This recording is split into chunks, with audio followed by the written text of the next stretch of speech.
Bills.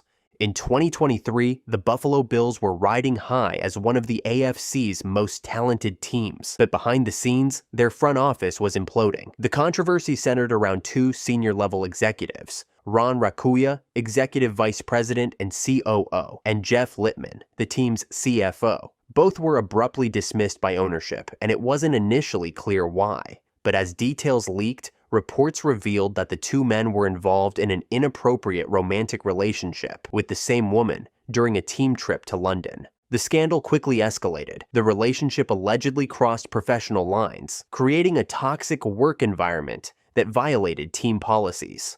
Ownership, led by Terry and Kim Pegula, acted swiftly once internal investigations uncovered the extent of the misconduct. The dismissals created a ripple effect across the Bills organization.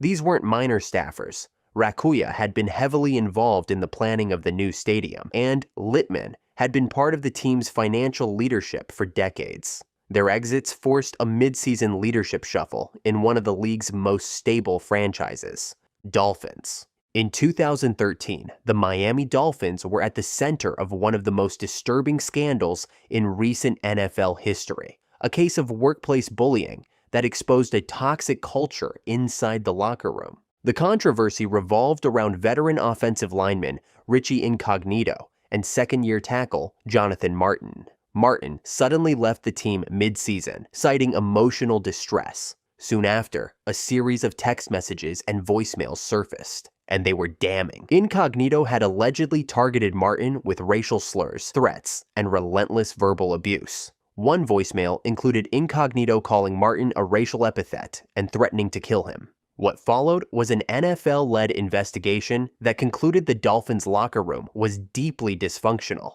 with multiple players engaging in harassment, and coaches reportedly encouraging Incognito to toughen up Martin. The fallout was immediate. Incognito was suspended, and Martin was eventually traded. Head coach Joe Philbin and GM Jeff Ireland faced intense criticism for allowing the environment to fester. The scandal led the NFL to implement new workplace conduct standards and prompted teams across the league to reevaluate locker room culture. Patriots. The New England Patriots are one of the most successful franchises in NFL history, but also one of the most controversial. And that reputation largely stems from two major scandals: Spygate in 2007 and Deflategate in 2015. Spygate was the first blow. In 2007, the Patriots were caught videotaping the New York Jets' defensive signals from an unauthorized location during a game. While filming opponents wasn't illegal on its own, doing it from the sideline violated league rules.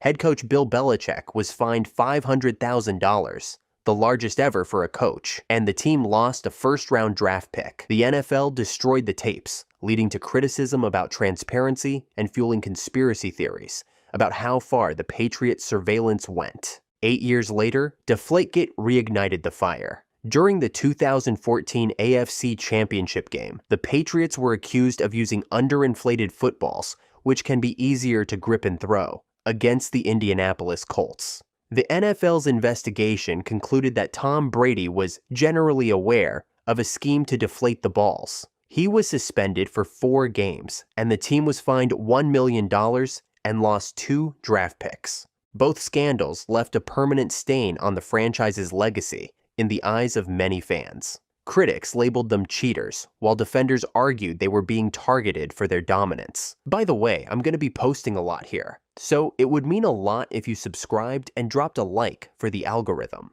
Jets. In 2008, the New York Jets made headlines when they signed legendary quarterback Brett Favre. But what was supposed to be a new chapter for the franchise quickly turned into a public relations nightmare. That same year, Favre was accused of sending inappropriate text messages and explicit photos to Jen Sturger, a former New York Jets game day host. The messages allegedly dated back to his brief time with the team. The NFL launched an investigation, and the story dominated sports media for weeks. While Favre admitted to leaving voicemails, he denied sending any explicit images. The league ultimately fined him $50,000, not for the content of the messages, but for failing to cooperate fully with the investigation. The scandal raised uncomfortable questions about workplace harassment in professional sports. It also put a spotlight on the culture inside NFL organizations, where team employees, especially women, often faced difficult environments. The Jets' front office came under scrutiny for how they handled Sturger's complaint and whether they did enough to protect their employees. Ravens. In 2014, the Baltimore Ravens became the center of one of the most damaging controversies in NFL history, the Ray Rice elevator incident. During that offseason, surveillance footage surfaced showing running back Ray Rice dragging his then-fiancée out of an Atlantic City elevator, unconscious. The implication was clear. Something violent had happened behind those doors. At first, the NFL suspended Rice for just 2 games, a decision that sparked immediate backlash from the public and media. Critics called the punishment far too lenient for an act of domestic violence, but the outrage only intensified when TMZ released the full elevator video months later, showing Rice punching his fiancée in the face and knocking her out cold. The public reaction was swift and unforgiving. The Ravens terminated Rice's contract the same day the full video went public, and the NFL increased his suspension to indefinite. But by then, the damage had been done. The league was accused of trying to cover up the severity of the incident or failing to obtain the video when it was readily available. The fallout forced the NFL to completely overhaul its personal conduct policy and take domestic violence far more seriously. Commissioner Roger Goodell admitted that the league had got it wrong and announced stricter penalties for future incidents. Steelers.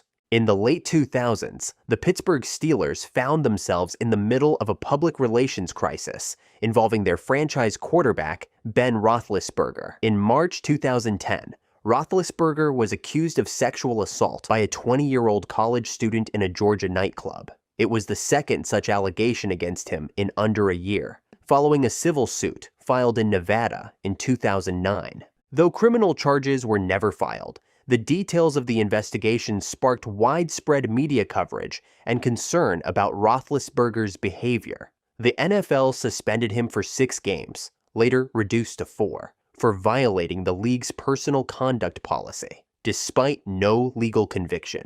The backlash was swift. Roethlisberger's reputation took a major hit, with fans, media, and sponsors questioning his character. Steelers ownership made it clear they were unhappy, and there were even internal discussions about moving on from him entirely. Over time, Roethlisberger returned to the field and rebuilt his image, eventually leading the Steelers to several more playoff runs. But the controversy remains a stain on both his career and the team's legacy during that era. Bengals. In the mid-2000s, the Cincinnati Bengals were at the center of a storm of off-field issues that earned them a troubling reputation. Between 2005 and 2007, more than a dozen Bengals players were arrested on various charges, ranging from DUIs and drug possession to assault and weapons violations. The 2006 season was particularly chaotic. That year alone, 8 different players were arrested, including wide receiver Chris Henry, who was booked multiple times and suspended by the league. Linebacker Odell Thurman missed a drug test and was later arrested for drunk driving. Defensive end Frosty Rucker was charged with spousal battery. The list kept growing, and the headlines started to overshadow what the team was doing on the field. The league took notice, and so did the public. Commentators began to mock the Bengals as a jailhouse team, and critics blamed head coach Marvin Lewis and ownership for prioritizing talent over character. While the Bengals managed to field competitive teams during that stretch, the run-ins with the law painted the franchise as undisciplined and out of control. Eventually, the team adjusted its approach to scouting and player development, placing greater emphasis on personal conduct. Browns. In 2009, Cleveland Browns wide receiver Dante Stallworth became the focus of national headlines after a tragic and avoidable incident in Miami. Stallworth was driving under the influence when he struck and killed a pedestrian, 59-year-old construction worker Mario Reyes, who was crossing the street after work. Stallworth's blood alcohol level was well above the legal limit, and he was immediately arrested and charged with DUI manslaughter. He eventually reached a plea deal that included 30 days in jail, 2 years of house arrest, and a lengthy probation. The light sentence sparked widespread backlash and reignited debates over how athletes are treated in the legal system. The NFL suspended Stallworth for the entire 2009 season, but the league also received criticism for not issuing a harsher punishment. For the Browns, the incident added to a long history of turmoil during a decade already filled with poor performances and front office dysfunction. Colts. In 2019, the Indianapolis Colts were blindsided just weeks before the regular season when franchise quarterback Andrew Luck announced his retirement at just 29 years old. The news broke during a preseason game, and fans inside Lucas Oil Stadium began booing as reports circulated in real time. Luck, a four-time Pro Bowler and former first overall pick, had battled a relentless series of injuries: shoulder, kidney, ribs, ankle, that led to multiple surgeries and rehab cycles. He cited the endless pain and the toll it took on his mental health as reasons for stepping away from football. The Colts had built their entire roster around him, and his sudden departure sent the team scrambling. The emotional reaction from fans who had once seen Luck as the next Peyton Manning revealed the uncomfortable tension between fan loyalty and player well-being. Over time, many came to understand and support his decision, but the timing and nature of the retirement made it one of the most shocking exits in league history. Jaguars. In 2021, the Jacksonville Jaguars hired college football legend Urban Meyer to lead a rebuild around rookie quarterback Trevor Lawrence. What followed was one of the shortest and most chaotic head coaching tenures in NFL history. Meyer's tenure was plagued with controversy from the start. He hired strength coach Chris Doyle, who had been accused of racist behavior at Iowa, then quickly had to reverse the decision. During the season, Meyer stayed in Ohio after a Thursday night loss instead of flying back with the team, and was filmed at a bar getting close with a woman who was not his wife, sparking national backlash. Reports emerged of players and coaches losing respect for him. He allegedly belittled assistant coaches, got into a heated incident with wide receiver Marvin Jones, and even kicked kicker Josh Lambo during warm-ups. By December, he was fired after just 13 games. Titans. Before the 1999 season, a bizarre accusation shook up the rivalry between the Tennessee Titans and the Jacksonville Jaguars. Jaguars head coach Tom Coughlin publicly alleged that someone from the Titans had obtained a copy of Jacksonville's playbook before the season even started. The alleged theft came from Greg Williams, Tennessee's defensive coordinator at the time, who had formerly worked with the Jaguars. According to the accusation, the Titans used inside knowledge of Jacksonville's schemes to gain a competitive edge. The NFL investigated, but never publicly confirmed wrongdoing. However, the Titans beat the Jaguars 3 times that season, including in the AFC Championship, preventing Jacksonville from reaching its first Super Bowl. The situation never fully faded. Years later, players and coaches from that Jaguars team still cited the incident as a lingering source of bitterness. Texans. The Deshaun Watson controversy engulfed the Houston Texans franchise from 2020 to 2022.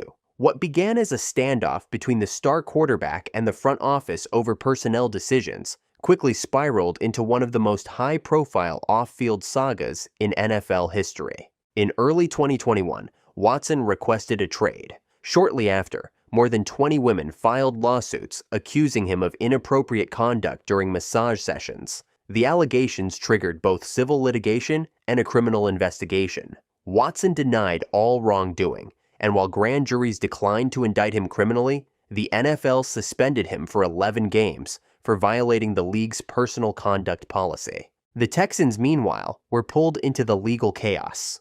In 2022, the team reached settlements with 30 women who had planned to sue the franchise for enabling Watson's behavior by providing hotel rooms and massage tables. Ownership was widely criticized for prioritizing silence over accountability, with many seeing the organization as complicit in shielding their star player. Eventually, Houston traded Watson to the Cleveland Browns for a historic haul of draft picks, but the damage to the Texans' image lingered. Chiefs. In December 2012, the Kansas City Chiefs were shaken by an unthinkable tragedy involving linebacker Jovan Belcher. On the morning of December 1st, Belcher shot and killed his girlfriend, Cassandra Perkins, at their home. He then drove to the team's facility at Arrowhead Stadium, where he spoke briefly with head coach Romeo Crennel and general manager Scott Pioli before taking his own life in the parking lot. The incident stunned the NFL community. Belcher had no public history of violence or instability, and teammates described him as quiet and focused. The Chiefs were forced to play a scheduled game the very next day against the Carolina Panthers, winning 27-21 under a cloud of grief and disbelief. The tragedy reignited national discussions about mental health, head trauma, and the NFL's responsibility to its players. An autopsy later revealed that Belcher had signs of chronic traumatic encephalopathy, CTE, a degenerative brain disease linked to repeated concussions. His story became part of the broader examination into how the league handles brain injuries and the long-term well-being of its athletes. Raiders. In 2021, the Las Vegas Raiders found themselves at the center of a national controversy when head coach John Gruden was forced to resign after the release of a trove of offensive emails. The messages, uncovered during an unrelated NFL investigation into workplace misconduct within the Washington football team, included racist, misogynistic, and anti-LGBTQ language spanning nearly a decade of correspondence. Gruden had signed a 10-year, $100 million contract just a few years earlier, intended to be the face of the franchise's rebirth in Las Vegas. But once the emails were published by the Wall Street Journal and the New York Times, his position became untenable. In the span of a week, the Raiders went from playoff hopefuls to a team without a head coach, with interim Rich Bisaccia stepping in mid-season. The fallout extended beyond just Gruden. The situation intensified scrutiny on the NFL's transparency, especially since only a handful of emails from a larger investigation were made public. Players and fans questioned whether the league selectively released information to force Gruden's ouster while protecting others. Broncos. In 2010, the Denver Broncos were caught in a controversy that felt like a direct sequel to the infamous Spygate incident. Then head coach Josh McDaniels, a former Patriots assistant, was fined $50,000 after it was revealed that one of his staffers, Steve Scarnecchia, had illegally videotaped a San Francisco 49ers walk-through practice in London.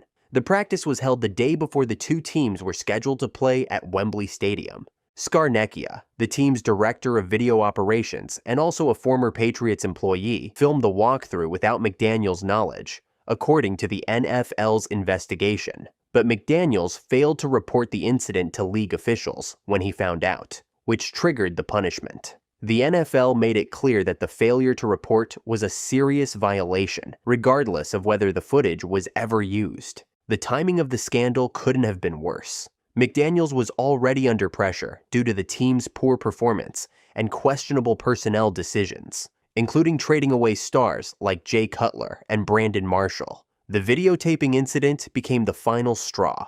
Less than 2 weeks after the news broke, McDaniels was fired. Chargers. The San Diego Chargers' move to Los Angeles in 2017 was a public relations disaster. For decades, the Chargers were deeply rooted in San Diego. The fans were loyal, the team had history, and the city had repeatedly supported them through ups and downs. But behind the scenes, tensions were growing between the franchise and local government. Owner Dean Spanos had been pushing for a new stadium to replace the aging Qualcomm Stadium. He proposed multiple plans, including one partially funded by taxpayers. Each proposal failed at the ballot box or stalled in negotiations. By 2016, it became clear the city and the team weren't going to reach a deal. That's when Spanos made the controversial decision to activate the team's option to relocate to Los Angeles and share the Rams' planned stadium in Inglewood. It shocked the San Diego fan base. They felt blindsided, betrayed, and discarded. For a while, the Chargers didn't even have a real fan presence in their new home.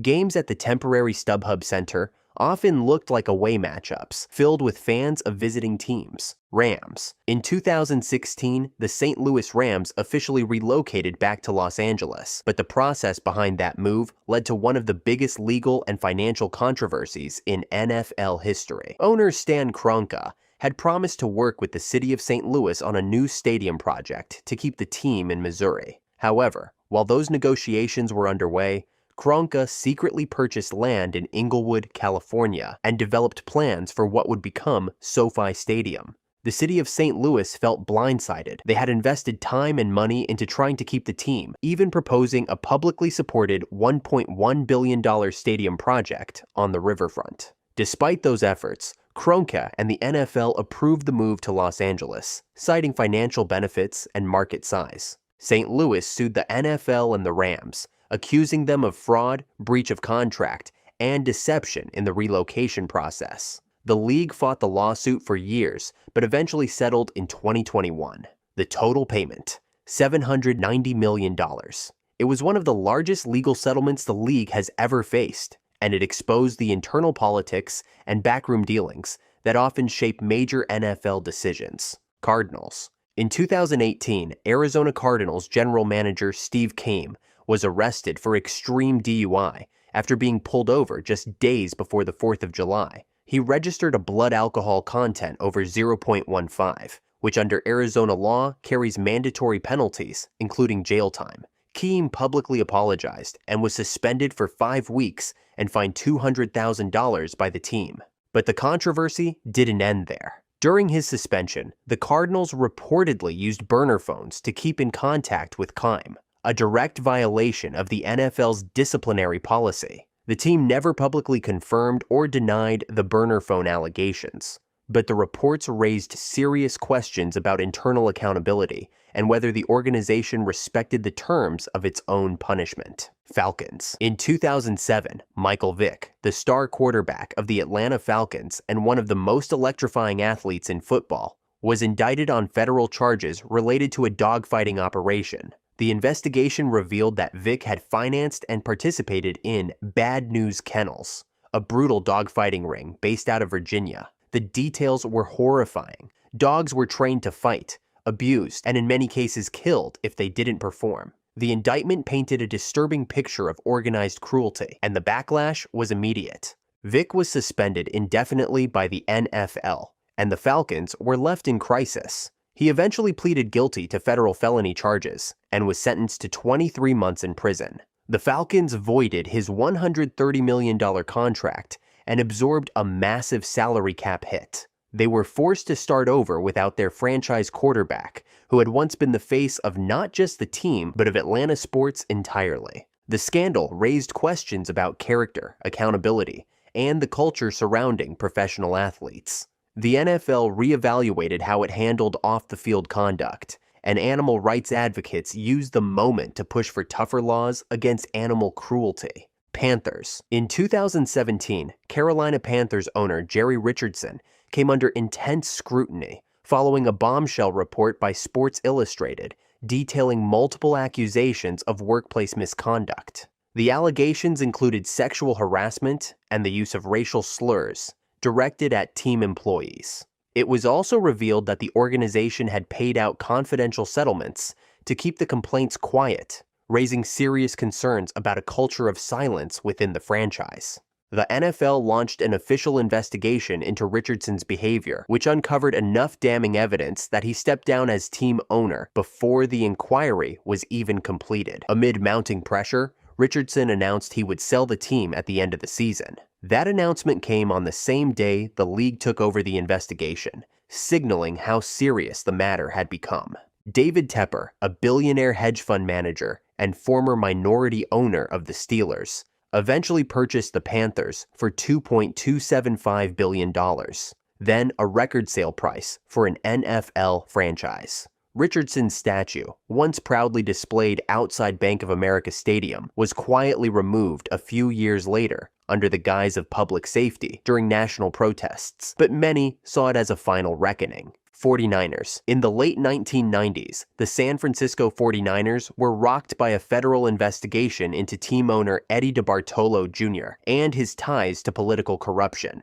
DeBartolo, who had led the 49ers during their dominant Super Bowl run in the 1980s and early 1990s, found himself at the center of a bribery scandal involving former Louisiana Governor Edwin Edwards. The case revolved around a riverboat casino license. DeBartolo admitted in federal court that he had paid Edwards $400,000 in cash in exchange for exclusive rights to the casino operation. He was indicted in 1998 and eventually pleaded guilty to failing to report a felony. While he avoided jail time, he was fined $1 million and placed on 2 years of probation. He also agreed to step down from his role with the 49ers. The fallout was seismic for the franchise. DeBartolo handed control of the team to his sister, Denise York, and her husband, John York, ushering in a new era of leadership that initially struggled to maintain the 49ers championship standard. Fans and players were stunned. DeBartolo had been widely respected as a hands-on owner who treated players like family and built one of the most successful dynasties in NFL history, Seahawks.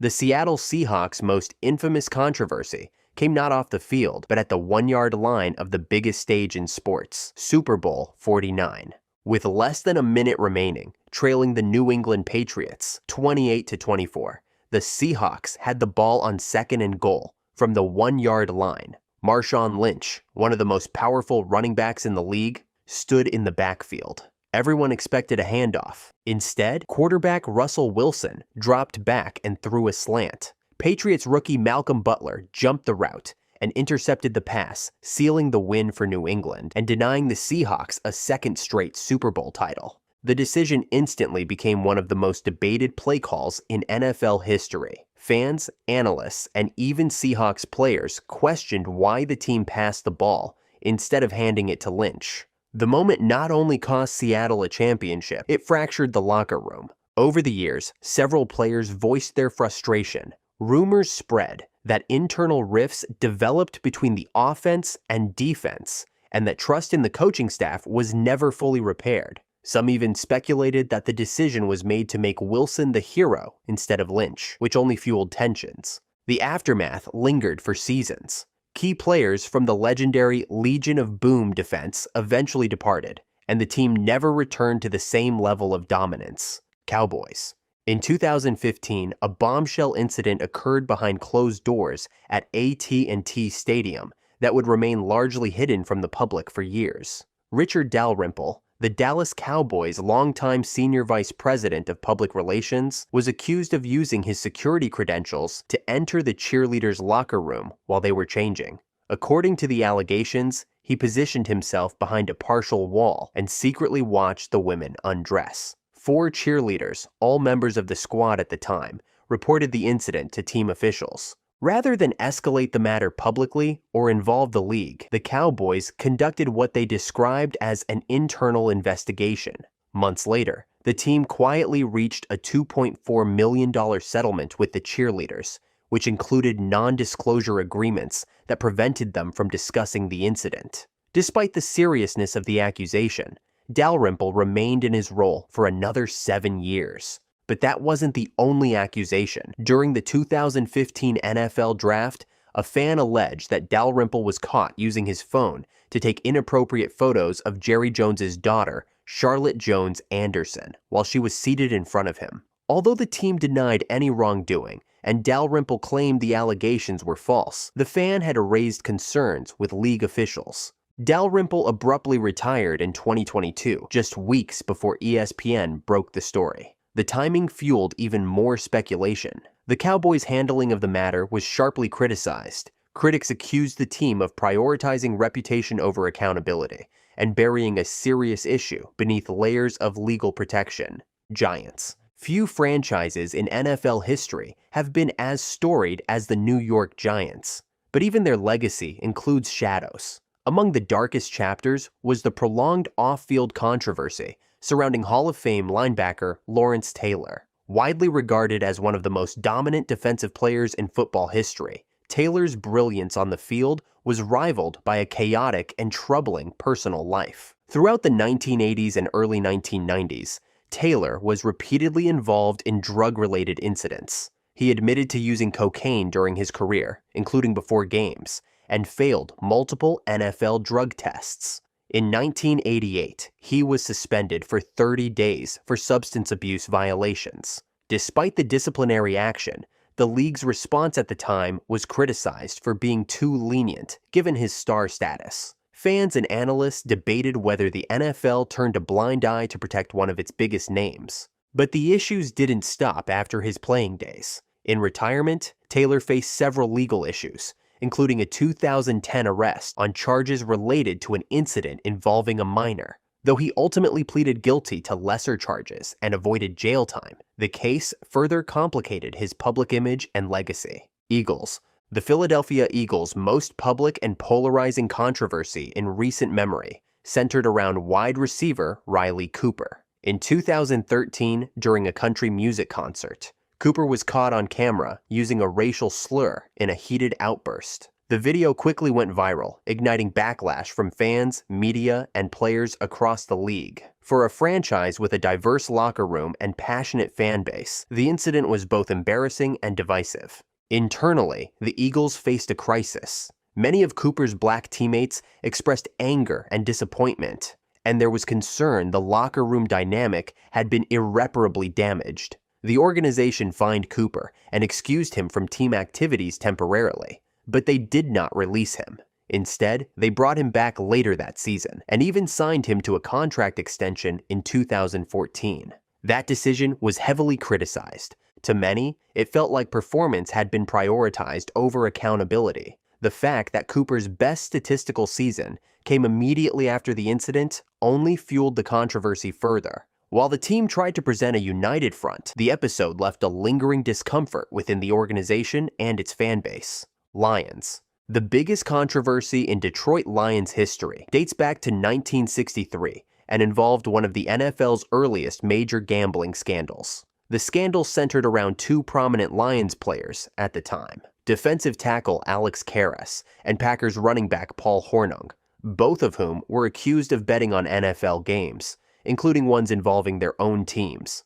Karras was not just a starter. He was one of the most dominant defensive linemen in the league and a cornerstone of the Lions franchise. But during the league's investigation, it was revealed that he had repeatedly placed bets on NFL games, even while serving as a team captain. The league considered this a direct threat to the integrity of the game. Commissioner Pete Rozelle handed down harsh penalties to send a message. Both Karras and Hornung were suspended for the entire 1963 season, at a time when gambling and sports were not as intertwined as they are today. This was an unprecedented move. The Lions also fined several other players and were forced to reckon with the stain on their locker room. While Karras eventually returned and continued his career, and even later transitioned into a successful Hollywood career, his legacy was tainted for decades. He wasn't inducted into the Pro Football Hall of Fame until 2020, nearly 8 years after his death, in part because of the scandal. Commanders. The most defining controversy in Washington. Commanders' history wasn't a single scandal. It was a culture of dysfunction and misconduct that spanned over 2 decades under owner Dan Snyder. From the moment Snyder purchased the team in 1999, the franchise was plagued by front office chaos, on-field failure, and eventually serious legal scrutiny. What began with questionable football decisions, cycling through head coaches, overpaying aging free agents, and alienating fans, devolved into something far more serious in the 2010s. In 2020, the Washington Post published a series of investigative reports detailing a toxic workplace culture within the organization. Over 40 former employees came forward with allegations of sexual harassment, verbal abuse, and intimidation, many implicating senior executives close to Snyder. These revelations led to a league investigation, initially handled by attorney Beth Wilkinson. However, the NFL drew heavy criticism for not releasing a written report of her findings, instead opting for a vague summary and issuing a $10 million fine to the team. This lack of transparency only deepened public outrage and fueled suspicions of a cover-up to protect Snyder. Meanwhile, Snyder's own behavior was under increasing scrutiny. Additional allegations emerged accusing him personally of misconduct. Congressional committees began investigating the team for workplace issues and financial improprieties. As pressure mounted, sponsors pulled support, and fans, already disillusioned by decades of losing, turned away in large numbers. Finally, in 2023, after years of controversy, Snyder sold the franchise for over $6 billion. The Chicago Bears' most shocking controversy centered around wide receiver Sam Hurd and his arrest for drug trafficking in 2011.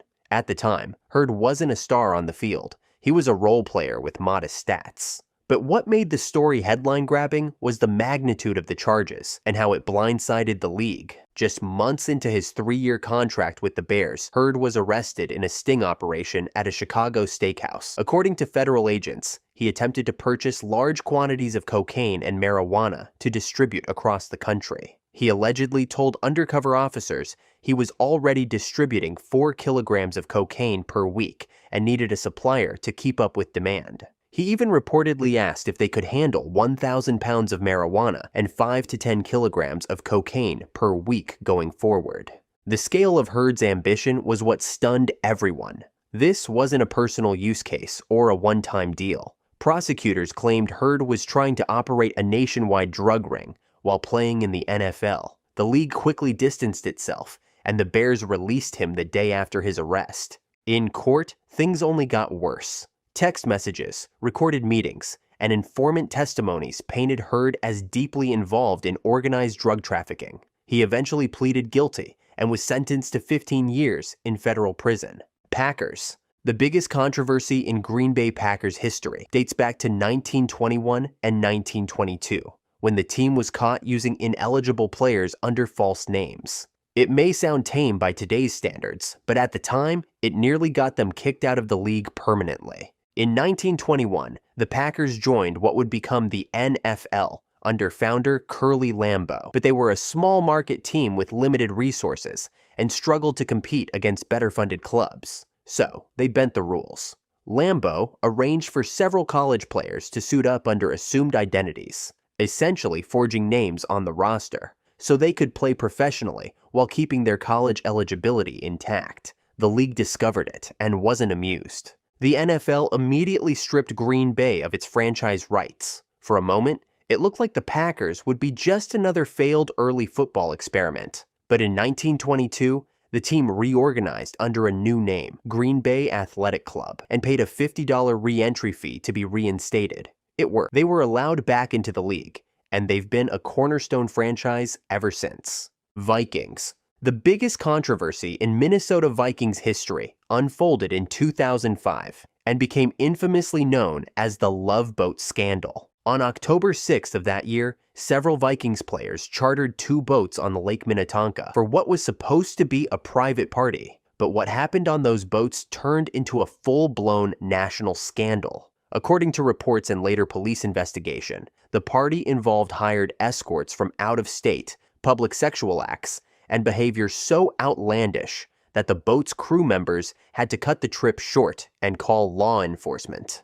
Among the players identified in the incident were quarterback Dante Culpepper, cornerback Fred Smoot, offensive tackle Bryant McKinney, and running back Mo Williams. Some were later charged with indecent conduct, disorderly conduct, and lewdness. Smoot was even accused of organizing the event and faced heavy public scrutiny as a result. The backlash was immediate and intense. Then head coach Mike Tice struggled to keep control of the locker room, and the scandal cast a long shadow over the franchise. Several sponsors pulled back, the team's reputation took a major hit, and it accelerated the exit of owner Red McCombs and the eventual overhaul of team leadership. Saints.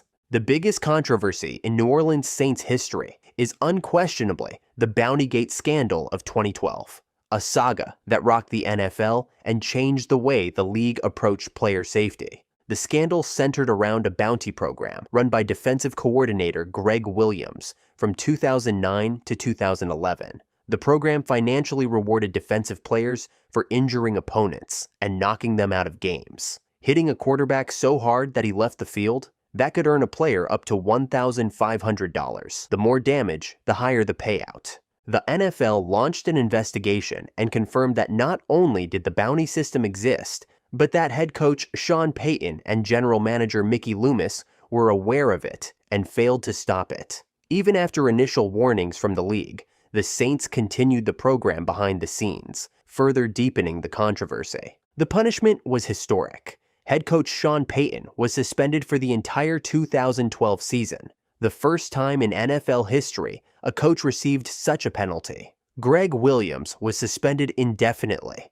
later reinstated. Loomis got an 8-game suspension, and assistant coach Joe Vitt received 6 games. The team was also fined $500,000 and lost 2 second-round draft picks. The scandal hit just as the Saints were still riding high from their 2009 Super Bowl win and damaged the franchise's reputation for years. Buccaneers. One of the most bizarre and public controversies in Tampa Bay Buccaneers history came in 2022 when star wide receiver Antonio Brown stormed off the field mid-game, ripping off his jersey, throwing his gloves into the crowd, and running shirtless into the locker room while flashing peace signs to the fans. It all happened during a Week 17 game against the New York Jets, and it became an instant viral moment. The incident shocked the football world. Brown, who had a history of behavioral issues and off-field controversies, was already on thin ice in Tampa. Just weeks earlier, he had served a 3-game suspension for using a fake COVID-19 vaccination card. The team brought him back anyway, with head coach Bruce Arians saying he would only get one more chance. That chance unraveled on national television. According to Brown, he was dealing with an ankle injury and claimed the coaching staff tried to force him to play through it. The Buccaneers denied this version of events, saying Brown was cleared to play and never indicated he couldn't. What followed was a media circus, with Brown releasing private text messages, accusing the team of trying to cover up the situation, and even teasing a potential lawsuit. The fallout was swift. The Buccaneers cut Brown shortly after the game, ending a brief but chaotic tenure that had included a Super Bowl win in 2020. Arizona Cardinals, founded 1898. The Cardinals aren't just the oldest NFL franchise. They predate the NFL itself by over 2 decades. The team was originally founded in 1898 in Chicago by a group of neighborhood athletes who played on a sandlot field. Back then, they were called the Morgan Athletic Club, and there was no league, just local competition and loose scheduling. The team changed names shortly after to the Racine Normals, based on the street they played on, Racine Avenue in Chicago. In 1901, they got their first real uniforms, a set of used faded maroon jerseys from the University of Chicago. When team owner Chris O'Brien saw them, he declared the color wasn't maroon, it was cardinal red. The name stuck. They became the Racine Cardinals, and kept that name when they joined the NFL in 1920 as one of its charter members. They won NFL titles in 1925 and 1947, but struggled with attendance and money in a crowded Chicago market, where the Chicago Bears dominated the spotlight. So in 1960, the Cardinals moved to St. Louis, where they were known as the St. Louis Cardinals, sharing the name with the city's baseball team. They stayed in St. Louis for nearly 3 decades, but never found long-term success. In 1988, the team relocated again, this time to Phoenix, Arizona, and eventually rebranded in 1994 as the Arizona Cardinals to represent the entire state. Chicago Bears, founded 1919. The Chicago Bears trace their roots back to 1919, when they were founded by the A.E. Staley Company, a starch manufacturer in Decatur, Illinois. The team was originally known as the Decatur Staleys, and they were created as a company-sponsored squad, part athletic club, part public relations tool. But this wasn't a beer league operation. They paid their players and took football seriously from day one. In 1920, the Staleys joined the newly formed American Professional Football Association, the league that would become the NFL in 1922. The team was managed and coached by a 25-year-old named George Halas, a former University of Illinois standout and Navy veteran. He quickly became the face of the franchise, and later the league itself. In 1921, Halas convinced the Staley Company to let him move the team to Chicago. As part of the deal, he kept the name Staley's for 1 more year, and then rebranded in 1922 as the Chicago Bears. The name was a nod to the city's baseball team, the Cubs. Halas figured if the Cubs played baseball, the bigger, rougher Bears should play football. From there, the Bears became a cornerstone of the NFL.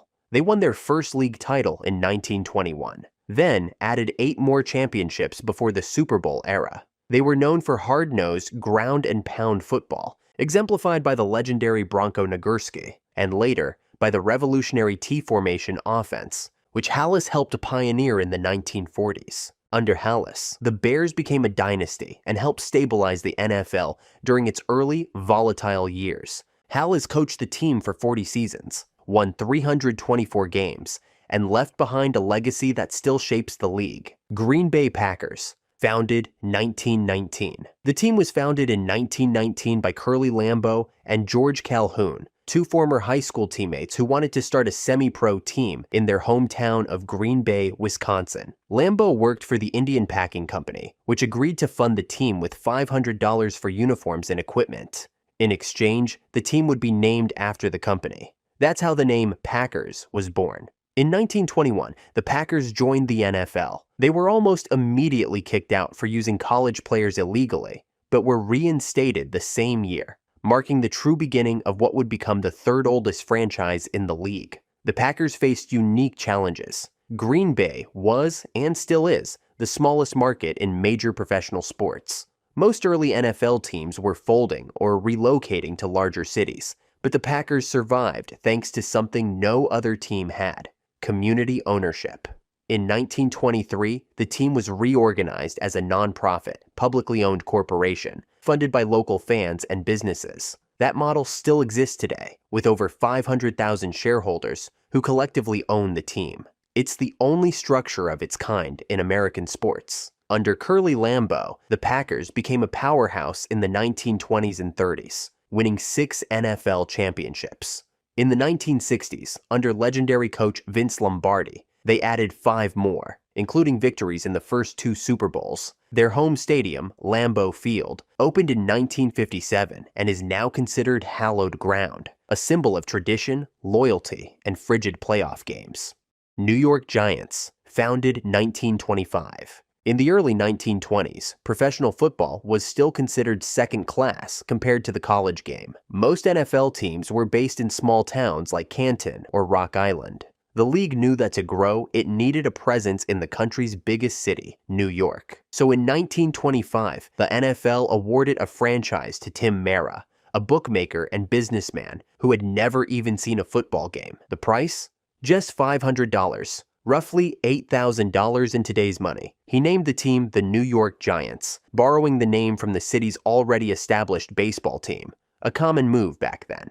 But unlike many startup franchises that folded quickly, Mara's Giants gave the NFL credibility. They were the league's first big market team, and their success helped professional football shed its backwater image. The team played its first season at the Polo Grounds in Manhattan and quickly built a following. By 1927, they won their first NFL championship, and in the 1930s and 40s, they became a consistent powerhouse, appearing in 8 championship games before the Super Bowl era. Owned by the Mara family for 4 generations, the Giants are one of only a few franchises that have remained in the same city with the same name since their founding. Detroit Lions. Founded 1930. The Detroit Lions weren't always Detroit's team. They were born as a small-town franchise in Portsmouth, Ohio. In 1930, a group of businessmen founded the Portsmouth Spartans, a scrappy team in a working-class river town with a population under 50,000. Despite their size, the Spartans held their own against bigger city franchises, even finishing second in the league in 1932.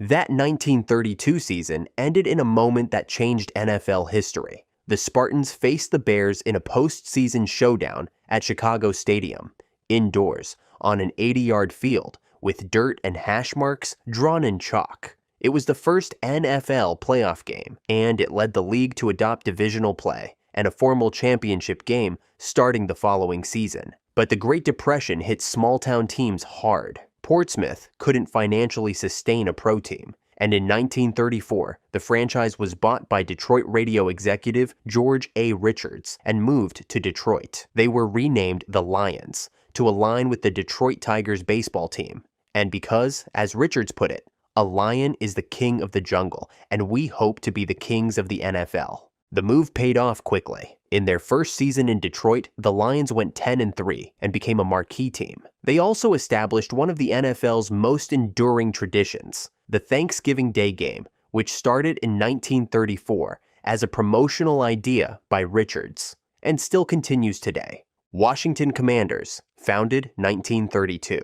In 1932, the NFL granted a franchise to George Preston Marshall, a successful laundry businessman in Boston. He named the team the Boston Braves, and they shared a stadium and a name with the city's baseball team. But in 1933, the football team moved to Fenway Park, home of the Red Sox. To avoid confusion and carve out its own identity, Marshall renamed the team the Boston Redskins. He kept the Native American branding and hired Lone Star Dietz, who claimed Native ancestry, as head coach, a controversial decision that would spark debate for decades. Despite some early success, including the 1936 NFL championship game, Boston fans didn't embrace the team. Poor attendance and a strained relationship with the city pushed Marshall to move the franchise in 1937 to Washington, D.C., where it immediately found a fan base and a fresh start. The team's first season in Washington was a dream. Rookie quarterback Sammy Baugh led them to an NFL championship in 1937 and another in 1942.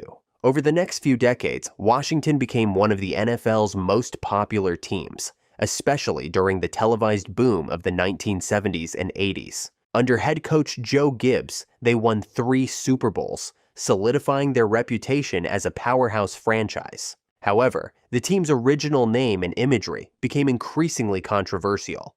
After decades of protest, mounting public pressure, and sponsor backlash, the organization officially retired the Redskins name in 2020. They played 2 seasons as the Washington football team, and in 2022, rebranded as the Washington Commanders. Pittsburgh Steelers, founded 1933. The Pittsburgh Steelers were born in 1933, but not under that name. That year, Pennsylvania finally legalized professional football, allowing the NFL to expand into the state. Art Rooney, a local boxing promoter and businessman, paid $2,500 for a franchise and named the team the Pittsburgh Pirates, after the city's popular baseball team.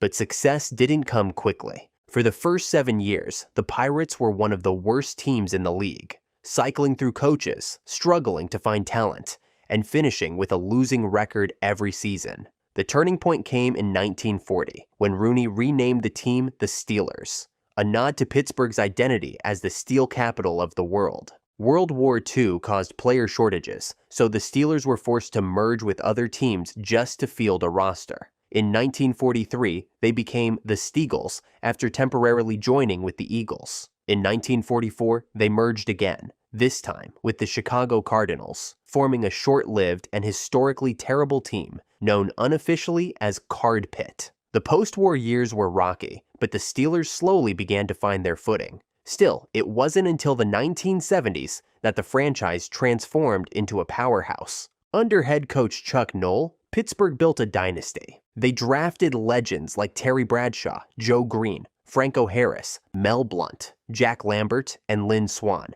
and won 4 Super Bowls in 6 years. Philadelphia Eagles, founded 1933. In 1931, the NFL's Frankfurt Yellow Jackets, a team based in Northeast Philadelphia, folded due to financial struggles and a stadium fire. 2 years later, in 1933, the NFL wanted to re-establish a presence in the city, so it awarded a new franchise to Pennsylvania businessmen Bert Bell and Lud Ray for $2,500. That team became the Philadelphia Eagles, named after the Blue Eagle, a symbol of the National Recovery Administration, a New Deal program launched during the Great Depression. The name was a nod to American resilience and rebirth. Like many early NFL franchises, the Eagles got off to a rough start. They didn't record a winning season until 1943, and during World War II, they were temporarily merged with the Pittsburgh Steelers to form the Steagles due to league-wide player shortages. The real breakthrough came in the late 1940s. With head coach Greasy Neal and Hall of Fame running back Steve Van Buren, the Eagles won back-to-back NFL championships in 1948 and 1949, including a 1948 title game played in a blizzard. The only score came from a Van Buren touchdown. The Eagles became known for their gritty style, loyal fan base, and defensive identity, traits that still define the franchise today. They moved into Franklin Field, then Veterans Stadium, and later Lincoln Financial Field. But the passion in the stands never changed. It took nearly 60 more years to win another title, but in 2017, the Eagles captured their first Super Bowl, completing a story that started nearly a century earlier with a symbol of hope during America's hardest times. Cleveland Browns, founded 1946. In 1944, Cleveland businessman Arthur Mickey McBride secured the rights to a new pro football team in the upstart All-America Football Conference, AAFC, a league created to rival the NFL. To build his franchise, McBride hired a young, no-nonsense coach from Ohio State, Paul Brown, and that decision changed football history. Brown brought a revolutionary approach to the game. He introduced things we now take for granted: film study, playbooks, scouting departments, and full-time coaching staffs. He ran the Browns like a machine, and in their very first season in 1946, they went 12-2 and won the AAFC championship. They didn't stop there. The Browns won 4 straight AAFC titles, with stars like Otto Graham and Marion Motley. They were so dominant that when the AAFC folded in 1949, the NFL had no choice but to absorb them, even though many owners feared they were too good. The Browns joined the NFL in 1950 and immediately proved the doubters wrong by winning the NFL championship in their very first season, beating the Rams in a thriller. Throughout the 1950s and early 60s, the Browns remained one of the league's top teams. Paul Brown eventually clashed with ownership and was fired in 1963, but his blueprint stayed in place. In 1964, with Jim Brown at running back, one of the greatest players of all time, Cleveland won another NFL championship, still their last title to this day. The team moved to the new AFC after the 1970 NFL-AFL merger, but the most dramatic moment in franchise history came in 1995, when owner Art Modell controversially moved the team to Baltimore. The NFL suspended operations for the Browns, but promised the city the name, colors, and history would remain. In 1999, the Browns were officially reactivated as an expansion franchise, picking up where they left off, with one of the most loyal, passionate fan bases in the league, San Francisco 49ers, founded 1946. The San Francisco 49ers were the first major professional sports franchise based on the West Coast, and their story begins in the post-World War II boom of 1946. Founded by lumber magnate Tony Morabito, the team was created to bring pro football to a region that had been largely ignored by the major leagues. Morabito had long believed that the NFL needed a West Coast presence.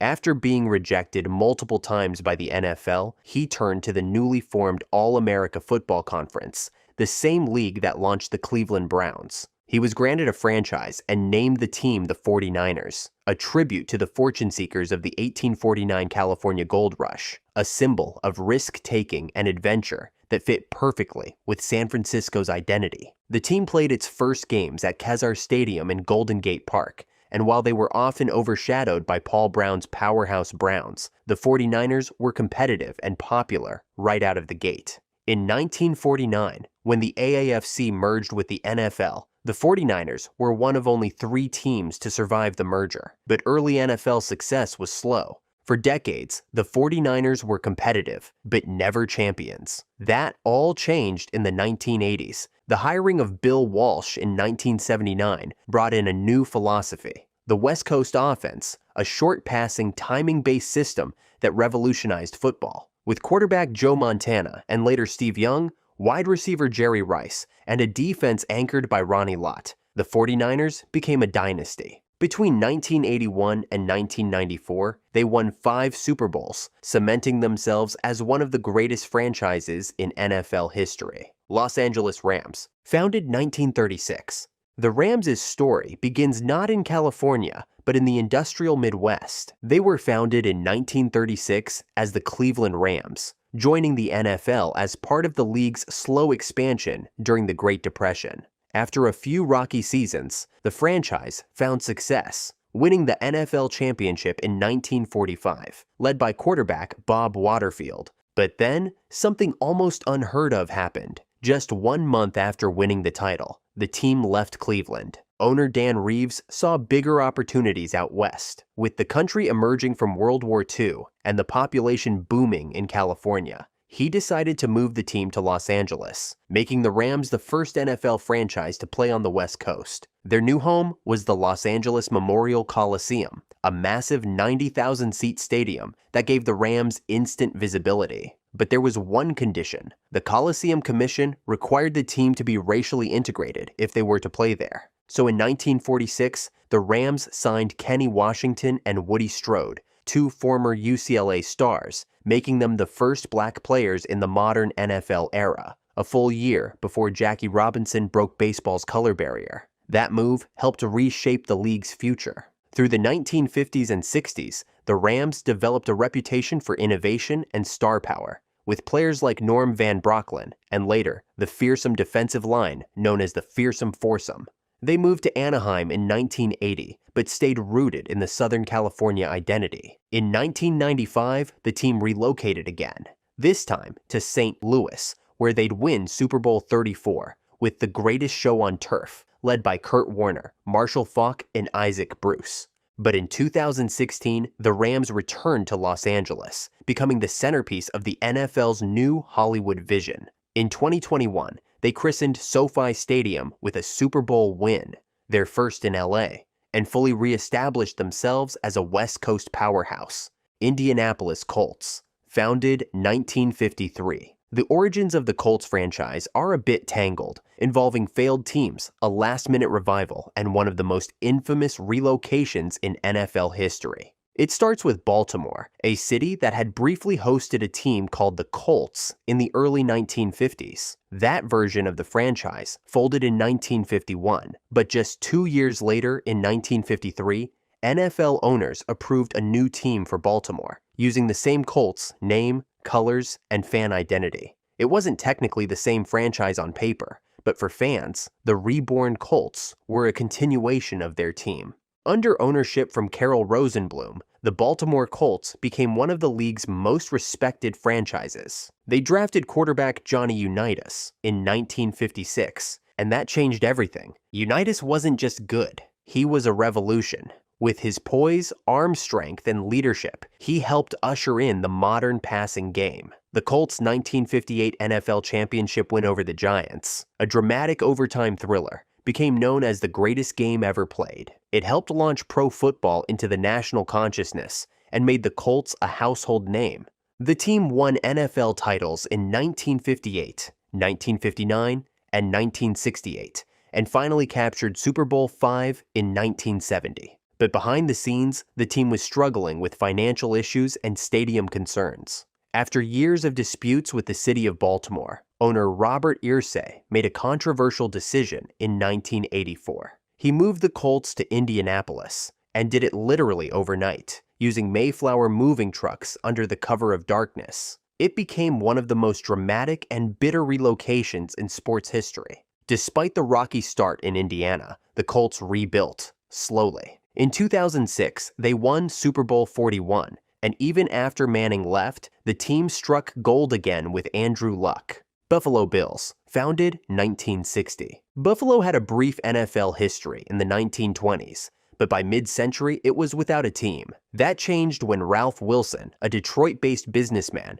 and one of the AFL's founding owners, brought pro football back to Western New York. He named the team the Buffalo Bills, inspired by a previous Buffalo franchise and the famous Wild West showman, Buffalo Bill Cody. Wilson's franchise quickly built a blue-collar identity, matching the spirit of the city it represented. The team's original stadium was War Memorial Stadium, affectionately called the Rock Pile, and it created one of the most passionate fan bases in football, the start of what would become Bills Mafia. The Bills found early success in the AFL. Led by legendary coach Lou Saban and quarterback Jack Kemp, they won back-to-back AFL championships in 1964 and 1965. But the real golden era came in the late 1980s and early 90s. Under head coach Marv Levy and general manager Bill Polian, the Bills built a juggernaut. With stars like Jim Kelly, Thurman Thomas, Andre Reed, and Bruce Smith, Buffalo made an unprecedented 4 straight Super Bowl appearances from 1990 to 1993. No team in NFL history has ever matched that streak, but heartbreak followed each time, with the Bills losing all 4 Super Bowls. With Josh Allen at quarterback and a re-energized defense, the Bills are once again a Super Bowl contender, and Buffalo is alive with belief again. Denver Broncos, founded 1960. Denver was not considered a prime football market at the time. The Broncos had one of the league's smallest stadiums, the least funding, and, perhaps worst of all, some of the worst uniforms in football history, famously featuring mustard yellow jerseys with vertically striped socks. But despite the rocky start, the team's presence in the mile-high city helped turn Denver into a football town.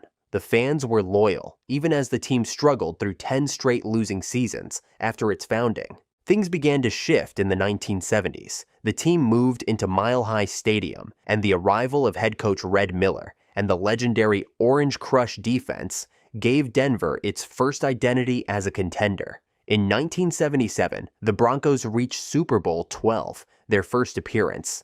Even though they lost to the Cowboys, the stage was set. But the defining era of Broncos football began in 1983, when they pulled off one of the biggest draft trades in history. Quarterback John Elway, who had refused to play for the Baltimore Colts, was acquired by Denver in a franchise-changing move. Elway would become the face of the team for nearly 2 decades, leading the Broncos to 5 Super Bowl appearances and 3 AFC titles throughout his career. After Elway's retirement, the team went through a transitional period until another star quarterback arrived, Peyton Manning.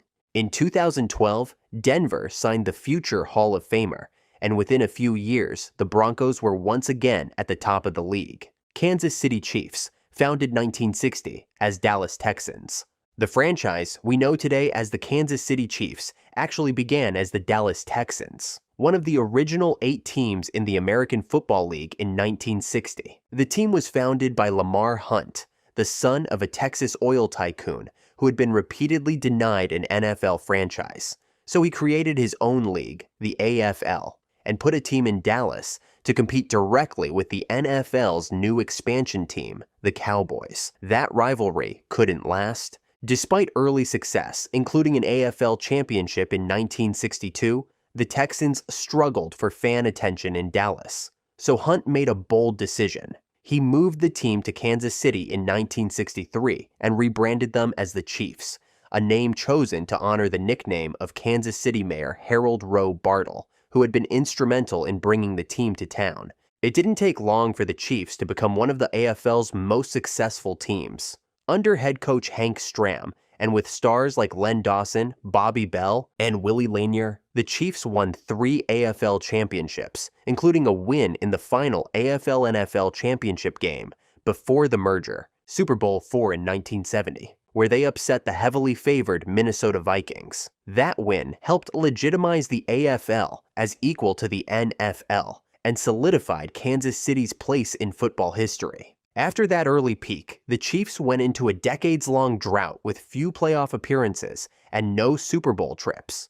But they remained beloved in Kansas City, with one of the loudest and most loyal fan bases in the NFL at Arrowhead Stadium, which opened in 1972 and has become legendary for its deafening noise. Everything changed in the late 2010s when head coach Andy Reid and general manager Brett Veach built a new powerhouse centered around quarterback Patrick Mahomes, the 10th overall pick in the 2017 draft. With Mahomes, the Chiefs transformed into an offensive juggernaut.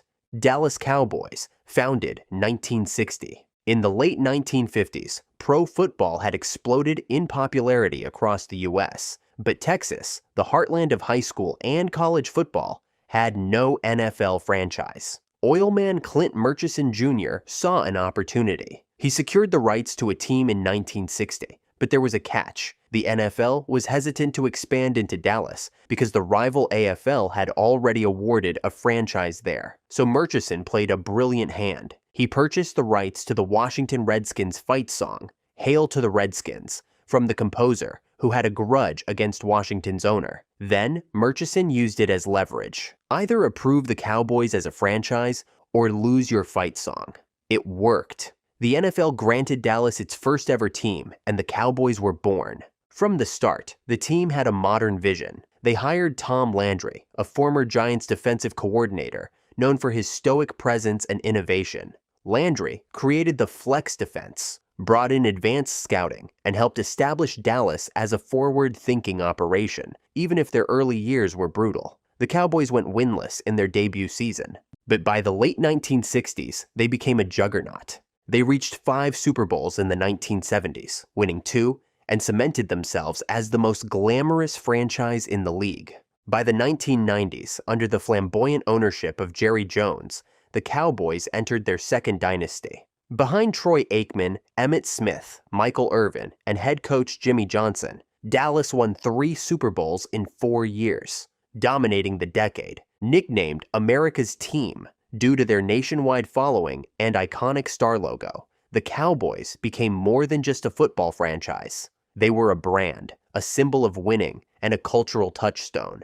Las Vegas Raiders, founded 1960. They were originally founded in 1960 as the Oakland Raiders, joining the AFL as a late addition after the Minnesota Vikings backed out to join the NFL. With little time to prepare, Oakland scrambled to build a roster and a brand, and the early years were rough. But that all changed when Al Davis arrived. In 1963, Davis became the team's head coach, and eventually the controlling owner. He brought swagger, defiance, and a win-at-all-costs mentality. Under his leadership, the Raiders adopted the iconic silver and black colors and a rebellious identity. Just win, baby. Throughout the late 60s and 70s, the Raiders became one of the most feared teams in football, led by legends like Ken Stabler, Fred Biletnikoff, Gene Upshaw, Art Shell, and John Madden as head coach. The Raiders won their first Super Bowl in 1976.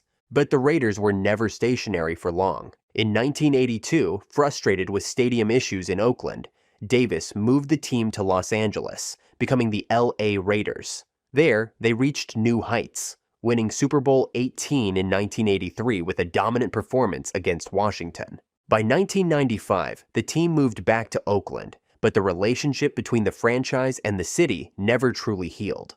The stadium situation remained poor, and despite some flashes of success, like their Super Bowl run in 2002, the Raiders struggled with consistency. Eventually, Al Davis's son, Mark Davis, inherited the team and sought a long-term solution. He found it in Las Vegas. In 2020, the franchise officially became the Las Vegas Raiders, moving into the state-of-the-art Allegiant Stadium just off the Vegas Strip. It marked the first NFL team in Nevada, and while it was a controversial move, it gave the Raiders a modern home, something they had long lacked. Los Angeles Chargers, founded 1960. The Los Angeles Chargers were one of the original 8 AFL franchises, founded in 1960 by hotel heir Baron Hilton, son of the Hilton Hotels empire. The team was based in Los Angeles for just 1 season before moving to San Diego in 1961. A decision driven by low attendance and the belief that a smaller market would offer a more passionate fan base. In San Diego, the Chargers quickly became one of the AFL's strongest franchises. Under head coach Sid Gilman, a visionary offensive mind, the team revolutionized the passing game. Gilman's offenses were vertical, fast-paced, and years ahead of their time, laying the groundwork for the modern NFL aerial attack. The Chargers made 5 AFL championship appearances in the 1960s and won their only league title in 1963, dominating the Boston Patriots 51-10. That remains the franchise's lone league championship. During their San Diego years, the team became known for electric players like Kellen Winslow and LaDainian Tomlinson. In the 2000s, San Diego saw a resurgence under head coach Marty Schottenheimer and later Norv Turner, with Tomlinson setting touchdown records and Phillip Rivers emerging as a durable, gunslinging quarterback. But despite deep playoff runs and talent across the roster, a Super Bowl appearance always remained just out of reach. Then came the controversial move. In 2017, after years of failed negotiations for a new stadium in San Diego, the Chargers relocated back to Los Angeles, becoming co-tenants with the Rams at SoFi Stadium in Inglewood. The move angered much of their original fan base, and the team has struggled to build a strong following. However, with young quarterback Justin Herbert leading the charge and one of the most talented rosters in football, the Chargers are once again positioned to compete. New England Patriots, founded 1960. The franchise that would become the New England Patriots started modestly in 1960 as the Boston Patriots, a founding member of the AFL. Their original home field, Nickerson Field, followed by a nomadic stretch playing games at venues like Fenway Park, Harvard Stadium, and Boston College. The team's original logo, Pat Patriot, a Revolutionary War soldier hiking a football, was voted on by fans and captured the local identity. But success on the field was hard to come by. The Patriots reached just one AFL championship game in the league's 10-year history and lost badly to the Chargers in 1963. By 1971, after years of subpar stadiums and inconsistent play, the franchise rebranded as the New England Patriots and moved to a new stadium in Foxborough, Massachusetts. It was an effort to expand the fan base beyond Boston and finally give the team a permanent home. For the next 2 decades, the Patriots were a middle-of-the-pack franchise. They reached Super Bowl 20 in 1985 under head coach Raymond Berry, only to be steamrolled by the Chicago Bears' legendary defense. The 1990s brought even more inconsistency, until a series of events in the early 2000s would alter the course of NFL history. In 2000, the Patriots hired Bill Belichick as head coach, and in the 6th round of that same draft, they selected an unheralded quarterback out of Michigan, Tom Brady. 1 year later, Brady stepped in for injured starter Drew Bledsoe and never looked back. Under Belichick and Brady, the Patriots began a dynasty unmatched in modern football. From Tuck Rule games to Spygate, Deflategate, and the 28-3 comeback against the Falcons, the Patriots became the NFL's most talked about team, revered by some and hated by others. New York Jets, founded 1960. The team we now know as the New York Jets began its life in 1960 as the New York Titans, one of the 8 original members of the American Football League. At the time, they played in the old Polo Grounds, sharing the city with the far more established New York Giants, and trying desperately to find their footing. The Titans were underfunded, chaotic, and barely holding on financially. Players often practiced in public parks, and team operations were so unstable that players occasionally went unpaid. After just 3 seasons, the AFL stepped in and forced the sale of the team. That sale in 1963 changed everything. A new ownership group rebranded the team as the New York Jets, chose a green and white color scheme, and moved to Shea Stadium in Queens, right next to LaGuardia Airport. The name Jets was chosen to reflect the modern, high-flying image of the jet age and their new stadium's proximity to aviation. In 1965, the Jets made the boldest move in AFL history. They signed Joe Namath, a flashy, confident quarterback out of Alabama, to a then-record $427,000 contract. Namath became the face of the AFL and turned the Jets into must-watch TV. Then came the moment that put the AFL and the Jets into football lore. In 1969, Namath and the Jets upset the heavily favored Baltimore Colts in Super Bowl III. It was the AFL's first Super Bowl win, and Namath famously guaranteed victory days before the game. That win not only changed the Jets' legacy, but forced the NFL to respect the AFL as a legitimate league, paving the way for the AFL-NFL merger. But after that shining moment, success became fleeting. The Jets have struggled for most of their post-merger history, plagued by quarterback instability, front office turnover, and postseason droughts. They've had brief flashes, like the Mark Sanchez-led AFC Championship runs in 2009 and 2010, but have not returned to the Super Bowl since Namath's iconic win. Tennessee Titans, founded 1960. The Tennessee Titans story begins not in Nashville, but in Houston, Texas. They were one of the founding franchises of the American Football League in 1960, originally known as the Houston Oilers, and they were immediate winners. The Oilers won the very first 2 AFL championships in 1960 and 1961. They played their early home games in Yepesen Stadium, and their oil derrick logo quickly became one of the most recognizable in football. For much of their early existence, the Oilers were known for offensive firepower and passionate fans. In the late 70s and early 80s, the team developed a blue-collar identity under head coach Bum Phillips and running back Earl Campbell, who powered through defenders like a freight train. In the late 1980s and early 90s, the Oilers evolved into a high-flying team with quarterback Warren Moon, who helped popularize the run-and-shoot offense. They made the playoffs in 7 consecutive seasons, but never broke through to the Super Bowl. Their most infamous moment? The 1993 AFC wildcard game, where they blew a 32-point lead to the Bills, still the largest comeback in NFL history. Frustrated by stadium disputes and a lack of public support in Houston, owner Bud Adams decided to relocate the franchise to Tennessee. In 1997, the team played as the Tennessee Oilers, first in Memphis and then in Nashville. But the name never quite fit the new location. By 1999, the franchise was officially rebranded as the Tennessee Titans, a name chosen to evoke power, tradition, and regional pride. That same year, they moved into their new home, Adelphia Coliseum, now Nissan Stadium, and made a storybook run to Super Bowl 34. That Super Bowl ended in heartbreak. The Titans came up 1 yard short of forcing overtime in one of the most dramatic endings in NFL history. Since then, the Titans have remained competitive, with multiple playoff appearances, stars like Steve McNair, Eddie George, Chris Johnson, and Derrick Henry, and a tough, physical brand of football. Minnesota Vikings, founded 1961.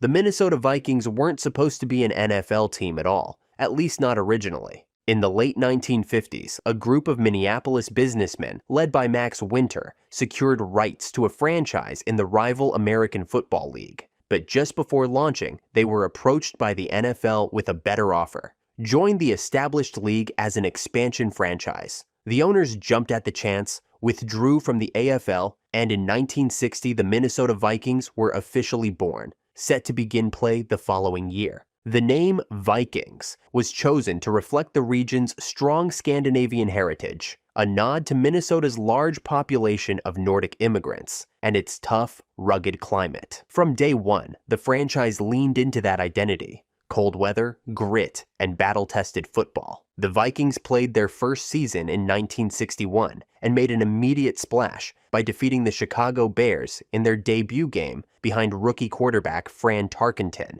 who threw 4 touchdown passes. Though the team struggled early on, Tarkenton's arrival marked the beginning of a new era. In 1967, the Vikings hired Bud Grant, a no-nonsense coach who had dominated in the CFL. Under Grant, Minnesota became one of the most disciplined and physically imposing teams of the 1970s. The Purple People Eaters' defensive line, led by Alan Page, Carl Eller, Jim Marshall, and Gary Larson, became the backbone of a dominant era. From 1969 to 1976, the Vikings made 4 Super Bowl appearances, but heartbreak followed them. They lost each time, unable to capture the elusive title. Still, they became synonymous with postseason excellence and toughness. Despite decades of coming close, the Vikings have yet to win a Super Bowl, but they've remained one of the most consistently competitive teams in the NFL. Atlanta Falcons, founded 1966.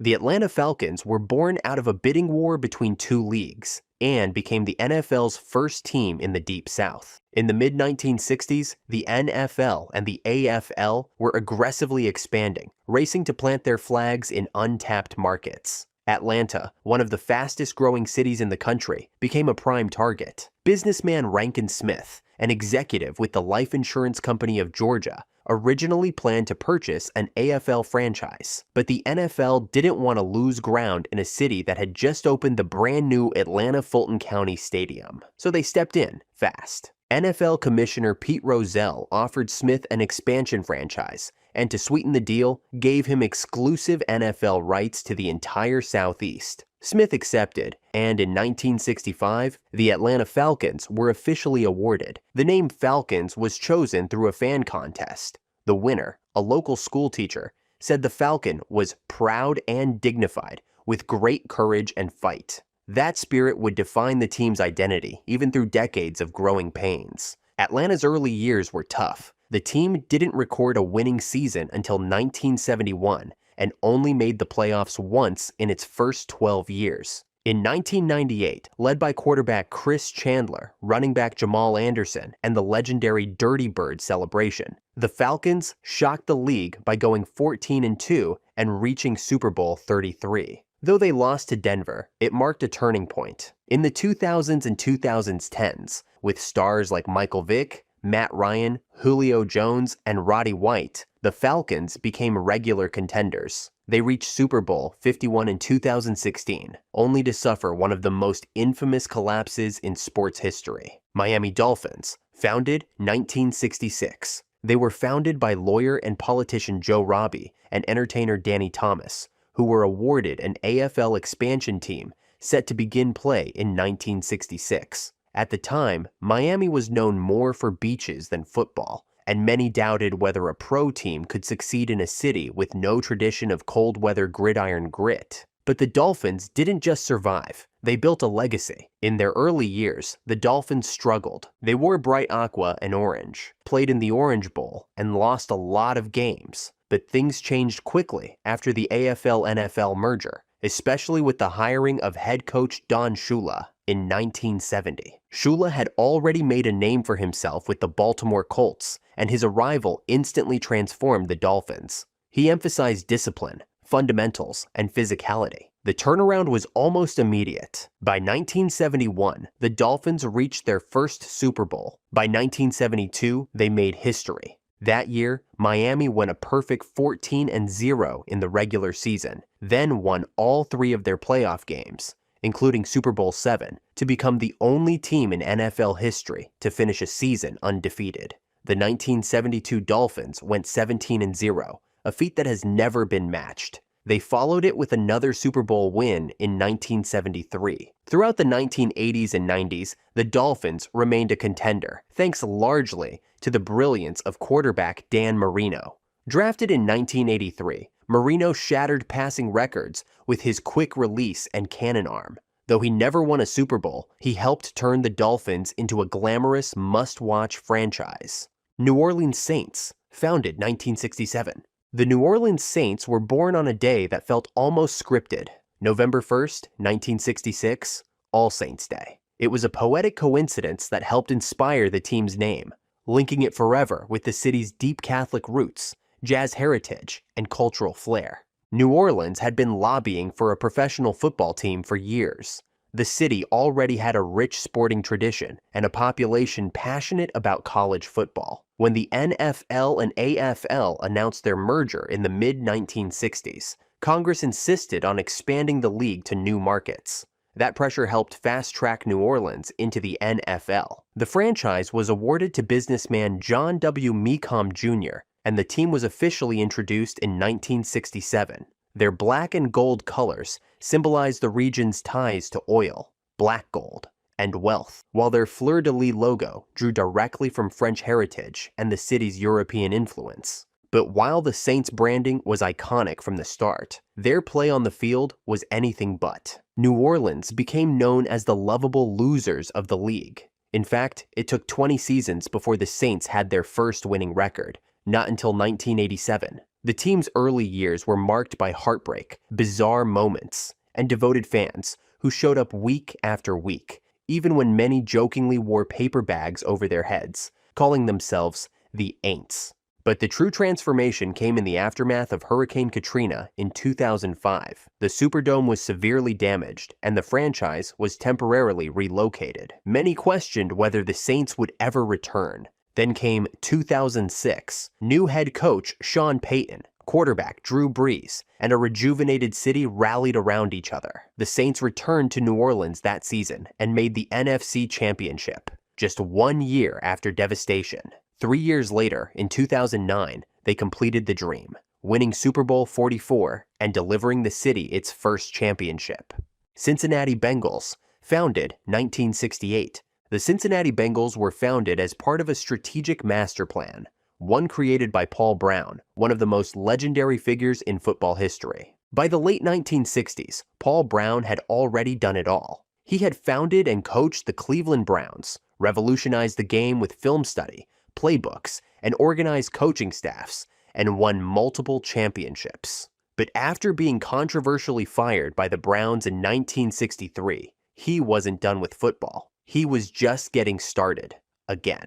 When the AFL announced its final expansion team before the merger with the NFL, Browns saw an opening. A new franchise was awarded to Cincinnati in 1967, set to begin play in 1968, and Paul Brown was placed in charge as both part owner and head coach. The name Bengals was chosen as a tribute to a previous pro team from the city in the 1930s, but it also gave the new franchise a strong, fierce identity. The Bengals began play in the American Football League in 1968 and transitioned to the NFL with the 1970 merger. Despite being a new team, they were competitive quickly. Brown's experience and eye for talent gave Cincinnati a massive advantage. In 1970, their first year in the NFL, the Bengals won their division and made the playoffs. A decade later, they became one of the most exciting teams in football under head coach Forrest Gregg and quarterback Ken Anderson, reaching Super Bowl 16 in the 1981 season.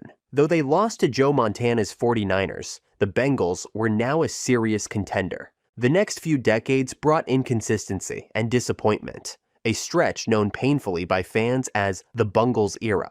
But everything changed with the arrival of Joe Burrow in 2020. With Burrow, Jamar Chase, T. Higgins, and a rebuilt defense, the Bengals made a stunning Super Bowl run in the 2021 season, falling just short against the Rams, but proving Cincinnati was back among the NFL's elite. Seattle Seahawks, founded 1976.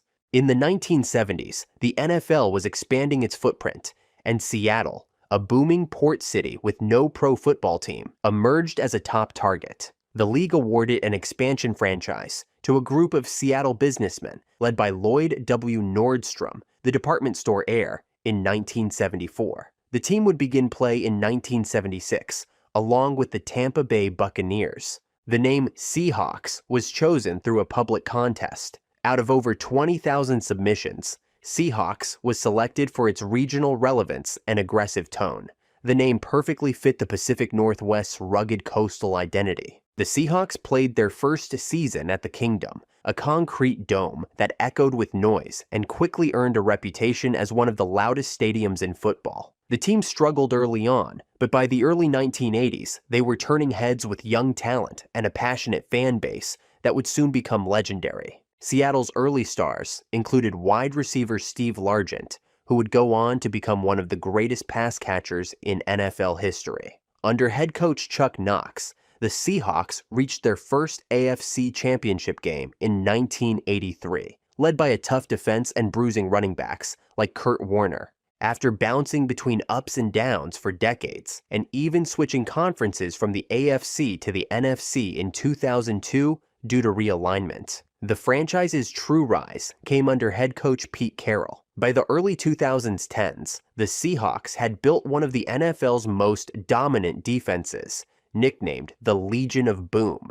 With stars like Richard Sherman, Cam Chancellor, Earl Thomas, and Bobby Wagner, paired with the electric, undersized quarterback Russell Wilson and powerhouse running back Marshawn Lynch, the Seahawks became an unstoppable force. In 2013, they reached the pinnacle, dominating the Denver Broncos in Super Bowl 48 to win their first championship in franchise history. They returned the next year, but fell in heartbreaking fashion to the Patriots after throwing the ball on the 1-yard line instead of giving it to Lynch, a decision still debated today. Tampa Bay Buccaneers, founded 1976. Awarded as part of the same 1976 expansion that birthed the Seattle Seahawks, the Buccaneers became the first NFL franchise based in Florida. The team was founded by wealthy businessman Hugh Culverhouse, who saw opportunity in the rapidly growing Tampa Bay area, a region passionate about football, but with no pro team to support.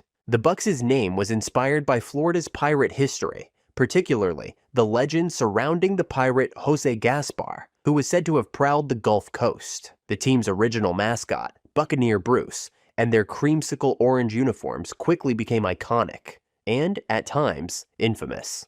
Their early seasons were brutal. The Buccaneers lost their first 26 games, setting an NFL record for futility. First head coach John McKay, known for his dry wit, once responded to a question about his team's execution by saying, "I'm in favor of it." But things turned around faster than expected.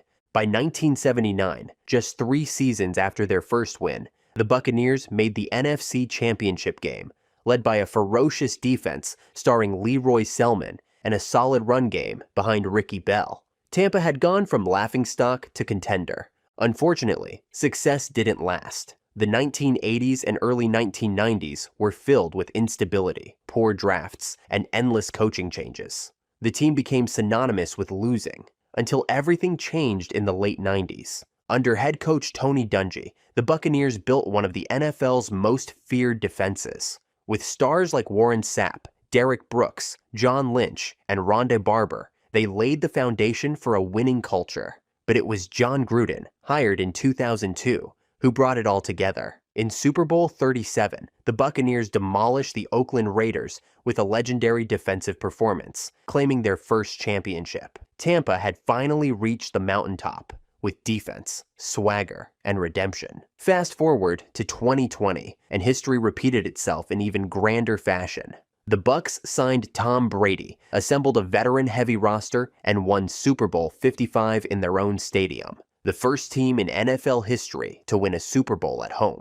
Carolina Panthers, founded 1995. Awarded in 1993 and beginning play in 1995, the Panthers were the result of businessman Jerry Richardson's decade-long campaign to bring professional football to the Carolinas. Richardson, a former NFL player turned fast food magnate, pitched the NFL a vision of a regional franchise, one that would unite North and South Carolina under a single team. Charlotte, North Carolina, was chosen as the home base. It was a city on the rise, with growing corporate power and sports potential. The team was initially based at Clemson University's Memorial Stadium, while their new home, Bank of America Stadium, was being built in downtown Charlotte. From the beginning, the Panthers did something unheard of for an expansion team. They won.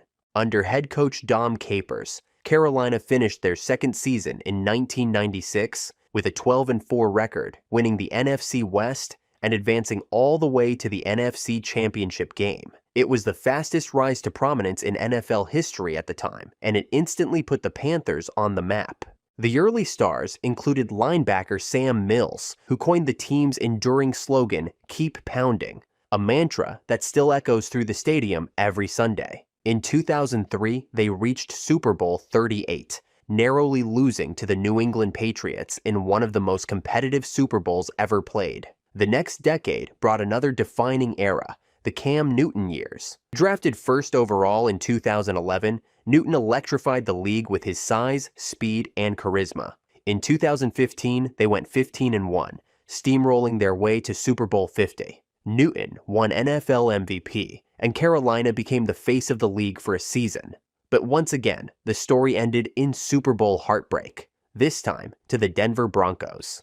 Jacksonville Jaguars, founded 1995. The Jacksonville Jaguars were one of the biggest surprises in NFL expansion history, a small market team that beat out bigger cities and quickly became competitive on the field. In the early 1990s, the NFL was looking to expand, and cities like St. Louis, Baltimore, and Memphis were considered frontrunners. But in a major upset, Jacksonville, Florida, a mid-sized city with no major professional sports team, was awarded a franchise in 1993, set to begin play in 1995 alongside the Carolina Panthers. The team was founded by Wayne Weaver, a businessman from the shoe industry, and he pushed hard to convince the league that Jacksonville could support an NFL team. His pitch worked, and when the announcement was made, many around the league were stunned. The Jaguars debuted in 1995 under head coach Tom Coughlin, who had total control of football operations.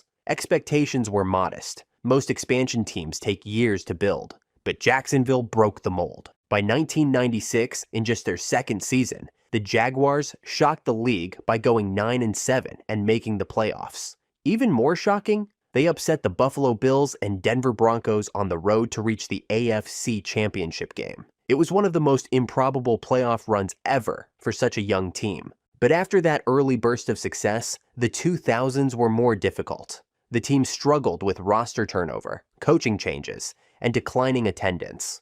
Then came a resurgence in 2017, led by a fearsome defense nicknamed Saxonville. Featuring Jalen Ramsey and Calais Campbell, the Jaguars made a run all the way to the AFC Championship game, nearly taking down the Patriots in Foxborough. Today, with Trevor Lawrence at quarterback and Doug Peterson as head coach, Jacksonville is once again building something special. Baltimore Ravens, founded 1996. The Baltimore Ravens weren't born like most NFL franchises. They were ripped from the heart of another city, the result of one of the most controversial moves in league history. In the mid-1990s, Baltimore had been without an NFL team for over a decade, ever since the Colts packed up and left for Indianapolis in the middle of the night in 1984. The city had tried everything to get a team back, including failed bids for expansion.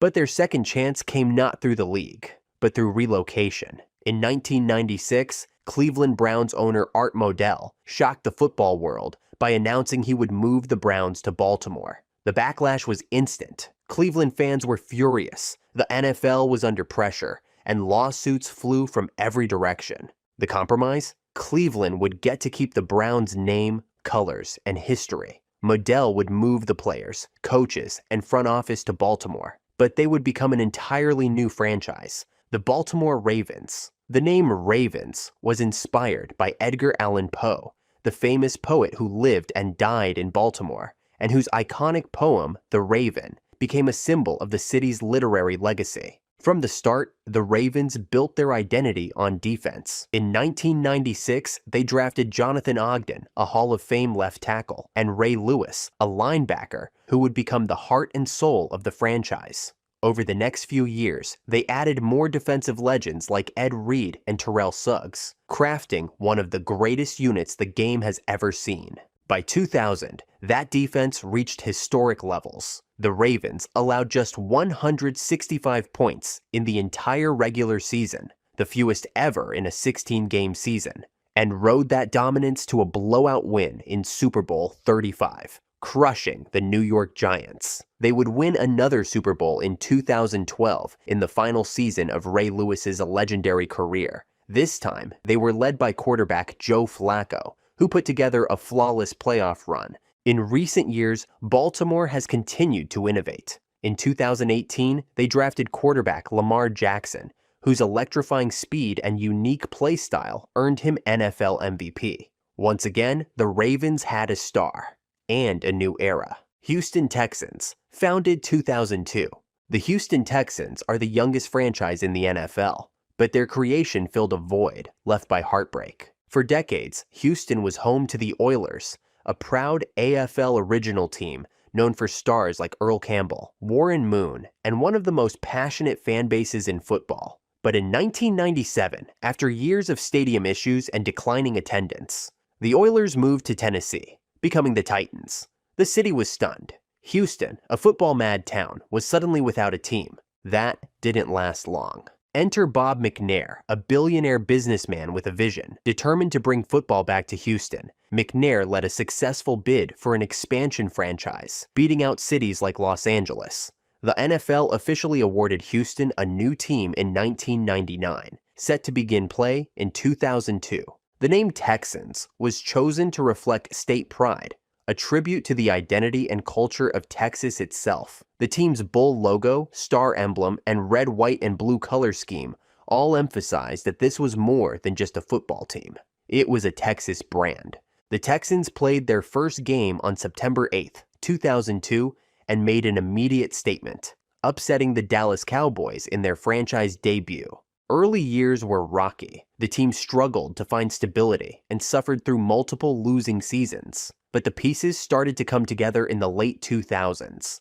The Texans drafted Andre Johnson, a dominant wide receiver, and later found their franchise pass rusher in J.J. Watt, who would go on to win 3 Defensive Player of the Year awards. Under head coach Gary Kubiak and later Bill O'Brien, Houston became a playoff regular in the 2010s. With Watt anchoring the defense and stars like Arian Foster and DeAndre Hopkins on offense, the Texans built a strong identity. In 2017, they drafted quarterback Deshaun Watson, who added explosive playmaking to their offense and helped lead multiple playoff runs. But turmoil followed. A series of off-field controversies, front office instability, and years of roster mismanagement set the team back.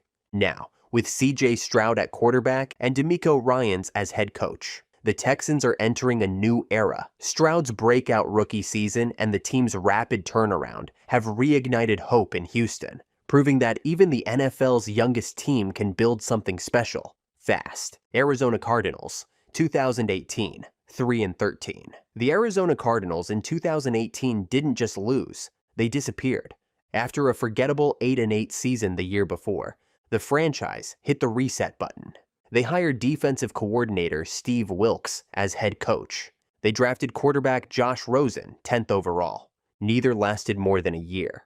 Rosen was thrown into a mess. The offensive line gave up 52 sacks. David Johnson couldn't find daylight.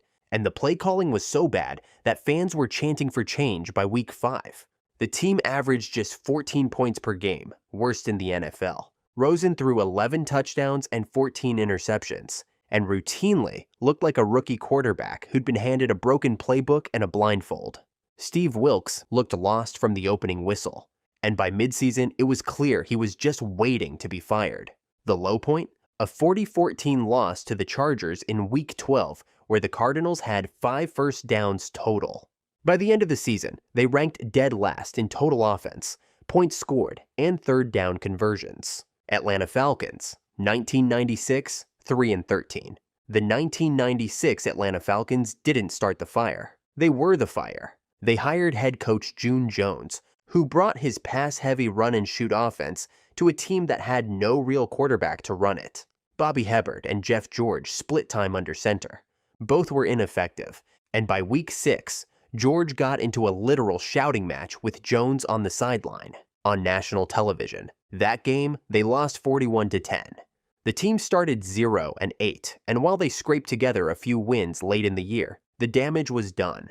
Rookie linebacker Jesse Tuggle was one of the few bright spots. But this defense, it was Swiss cheese. They allowed over 130 rushing yards per game, and quarterbacks picked them apart without breaking a sweat. Fans stopped showing up, and the locker room was divided. The season was so toxic that by the end of it, the Falcons cleaned house, firing coaches, cutting players, and preparing for a complete rebuild. Baltimore Ravens, 1996, 4-12. 1996 was the year football returned to Baltimore, a new chance for a city that still hadn't forgiven the Colts for leaving. Unfortunately, the Ravens' debut season looked like a punishment, not a gift. They inherited a shell of a roster from the old Cleveland Browns. Quarterback Vinny Testaverde was serviceable, and rookie Ray Lewis showed flashes of greatness. But beyond that, the roster was shallow and disjointed. The Ravens lost 6 games by 7 points or less. Testaverde threw 33 touchdowns, but also 19 interceptions. Despite the excitement in Baltimore, the product on the field just didn't deliver. The Ravens would quickly recover. By 2000, they had one of the greatest defenses of all time. But 1996? That was the year they learned how low the floor really was. Buffalo Bills, 1984, 2-14. There's a difference between rebuilding and crumbling. The 1984 Buffalo Bills didn't rebuild. They self-destructed. The team had just lost running back Joe Cribbs to the USFL. Their passing game was non-existent, and their quarterback carousel featured Joe Dufek, Vince Ferragamo, and a late-season cameo from Matt Koffler. That's not a trio. That's a cry for help. The Bills went 0-11 on the road. They gave up 428 points, most in the league. And their offense? Dead last in passing touchdowns. Every week felt like watching a team fall apart in slow motion. This season earned them the #1 overall pick in 1985, which they used on a defensive end named Bruce Smith. So yes, 1984 was brutal, but it planted the seeds for one of the most iconic defenses of the 90s. Carolina Panthers, 2001, 1-15. Sometimes a bad season is about injuries, sometimes it's about bad luck, and sometimes it's just a team that isn't ready for Sundays. In 2001, the Panthers beat the Vikings in Week 1 and looked like maybe, just maybe, they'd be competitive. Then they lost 15 straight. Their quarterback? Chris Wanke, a 29-year-old rookie who had just come from winning a national title at Florida State. He looked confident until he got hit. Wanke threw 19 interceptions, just 11 touchdowns, and was sacked 30 times. They scored fewer than 20 points in 10 games, and the defense was constantly on the field and eventually ran out of gas. The Panthers would bounce back under John Fox, but 2001, That was the year they lost every week. Chicago Bears, 1969, 2-13. The 1969 Bears were bad in a way that transcended decades. They were slow, they were predictable, and they gave up 367 points, one of the worst in the league at the time. They had Gale Sayers, sure, but he was recovering from a devastating knee injury and wasn't the same. He still led the team in rushing, with over 1,000 yards. Their quarterback? Jack Concannon, who threw 9 touchdowns and 17 interceptions. Their top receiver had 500 yards. But what made this year especially brutal was that it came after George Halas retired again. This was supposed to be a transitional year. Instead, it became the franchise's worst modern season ever. Cincinnati Bengals, 2002, 2-14. Let's talk about the blueprint for dysfunction. Because the 2002 Bengals didn't just lose, they perfected the art of losing. They started the year with Gus Frerotte at quarterback, switched to John Kitna mid-season, and somehow still couldn't find the end zone. Corey Dillon was still a beast. He rushed for 1,300 yards. But the offensive line couldn't pass protect, and the defense gave up 28 points per game. They lost their first 7 games, beat the Texans in Week 8, then lost 7 more. Their second and final win came in the Week 17, a meaningless victory that cost them the number 2 overall pick in the draft. That pick went to the Detroit Lions, who took Charles Rogers. The Bengals got Carson Palmer at number 1 in 2003 anyway. Cleveland Browns, 2017, 0-16. There's a special kind of pain in being winless, and in 2017, the Browns felt every ounce of it. This was the year after they went 1-15 in 2016. And somehow, they got worse. Hugh Jackson promised things would turn around. They didn't. The Browns cycled through 3 quarterbacks. Deshaun Kaiser threw 11 touchdowns and 22 interceptions. He led the league in picks, despite not even starting every game. The defense, middle of the pack. But it didn't matter. They lost heartbreakers. They lost blowouts. They lost in overtime. The most painful one? Week 14 against the Packers. They had a 14-point lead, blew it, lost in overtime. It was the season where every Browns fan would laugh just to keep from crying. The team drafted Baker Mayfield and Denzel Ward the next year, and things finally started turning around. But 2017, that was the floor. Dallas Cowboys, 1989, 1-15. If you only know the Cowboys as America's team, then 1989 will break your brain. This wasn't just the worst season in franchise history. It was the beginning of a complete teardown. It started with new owner Jerry Jones, who immediately fired Tom Landry, the only coach the Cowboys had ever known. Fans were furious. The locker room was a mess. Then he hired college coach Jimmy Johnson, who brought his guy, rookie quarterback Troy Aikman. Aikman started 11 games, lost all 11, threw 9 touchdowns and 18 interceptions. He looked nothing like the Hall of Famer he would become. The Cowboys lost their first 8 games, then won 1. A fluky 13-3 win over Washington in Week 9, then lost the rest. But buried under the failure was a plan. Jimmy Johnson had made one genius move. He traded Herschel Walker to the Vikings for a mountain of picks. Picks that would become Emmitt Smith, Darren Woodson, and the core of a future dynasty. 1989 was the blueprint. But at the time, it was rock bottom in Texas. Denver Broncos, 1963, 2-11. Before the Orange Crush, before Elway, the Broncos were a joke, and 1963 was their punchline. This was their 4th year in the AFL, and it looked like they were getting worse. They won just 2 games, gave up more than 400 points, and had zero identity on either side of the ball. Their quarterback, Jackie Lee, threw more picks than touchdowns. They used 3 different running backs, none of whom cracked 500 yards. They lost games by scores, like 7-59, 20-58, and 21-52. They wore those infamous brown and yellow vertically striped socks. No one feared the Broncos. They were a filler team on the schedule. It would take years to fix, but this season remains the worst the franchise ever looked. Detroit Lions, 2008, 0-16. The first team to go 0-16 in NFL history. The 2008 Detroit Lions weren't just bad. They were legendary in the worst way. They started the year with John Kitna. then Dan Orlovsky, then Dante Culpepper. None of them worked. Their offense ranked 30th. Their defense, dead last. They gave up 517 points, the most in the NFL. And then came the moment that lives forever. Orlovsky runs out the back of the end zone for a safety, completely unaware he had just given up 2 points. They came close to winning a few games, but close didn't matter. 0-16 became a brand. It haunted the fan base, and it earned them the #1 pick, which they used on Matthew Stafford, a small glimmer of hope after a perfect storm of failure. Green Bay Packers, 2005, 4-12. It's easy to forget, but even Brett Favre had a nightmare season. In 2005, the Packers were coming off a playoff run, but the magic, gone. Running back Amon Green went down early. Receivers Javon Walker and Robert Ferguson got hurt, and the offensive line was in shambles. Favre forced passes all year and threw a league-high 29 interceptions. He looked like he was playing on all Madden difficulty.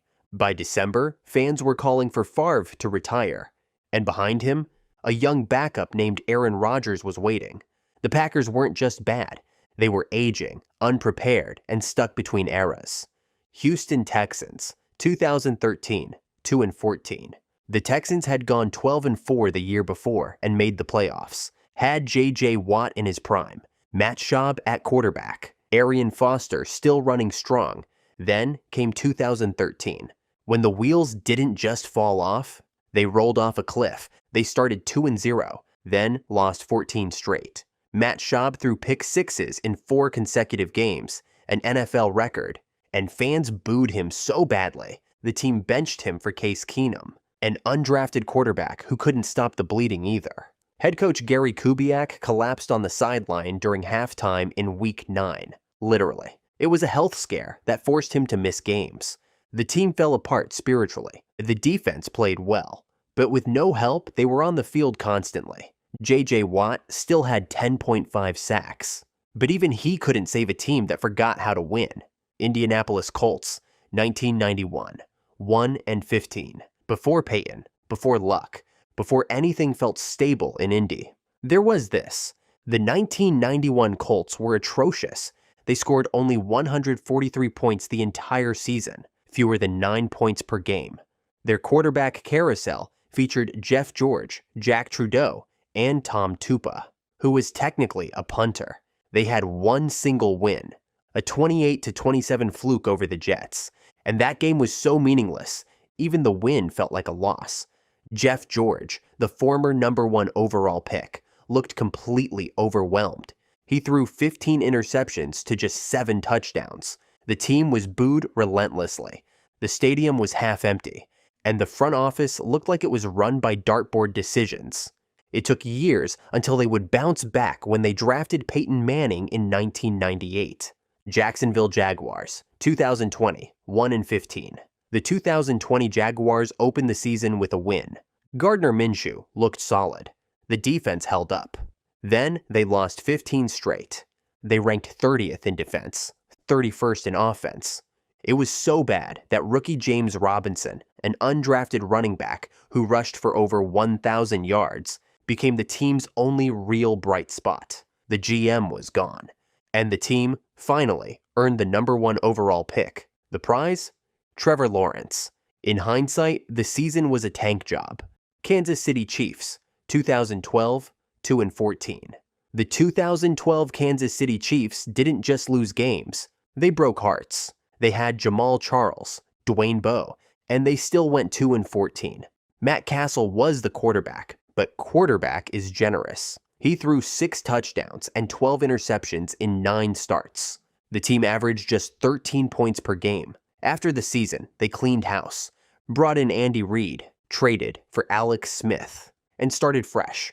Oakland Raiders, 2006, 2-14.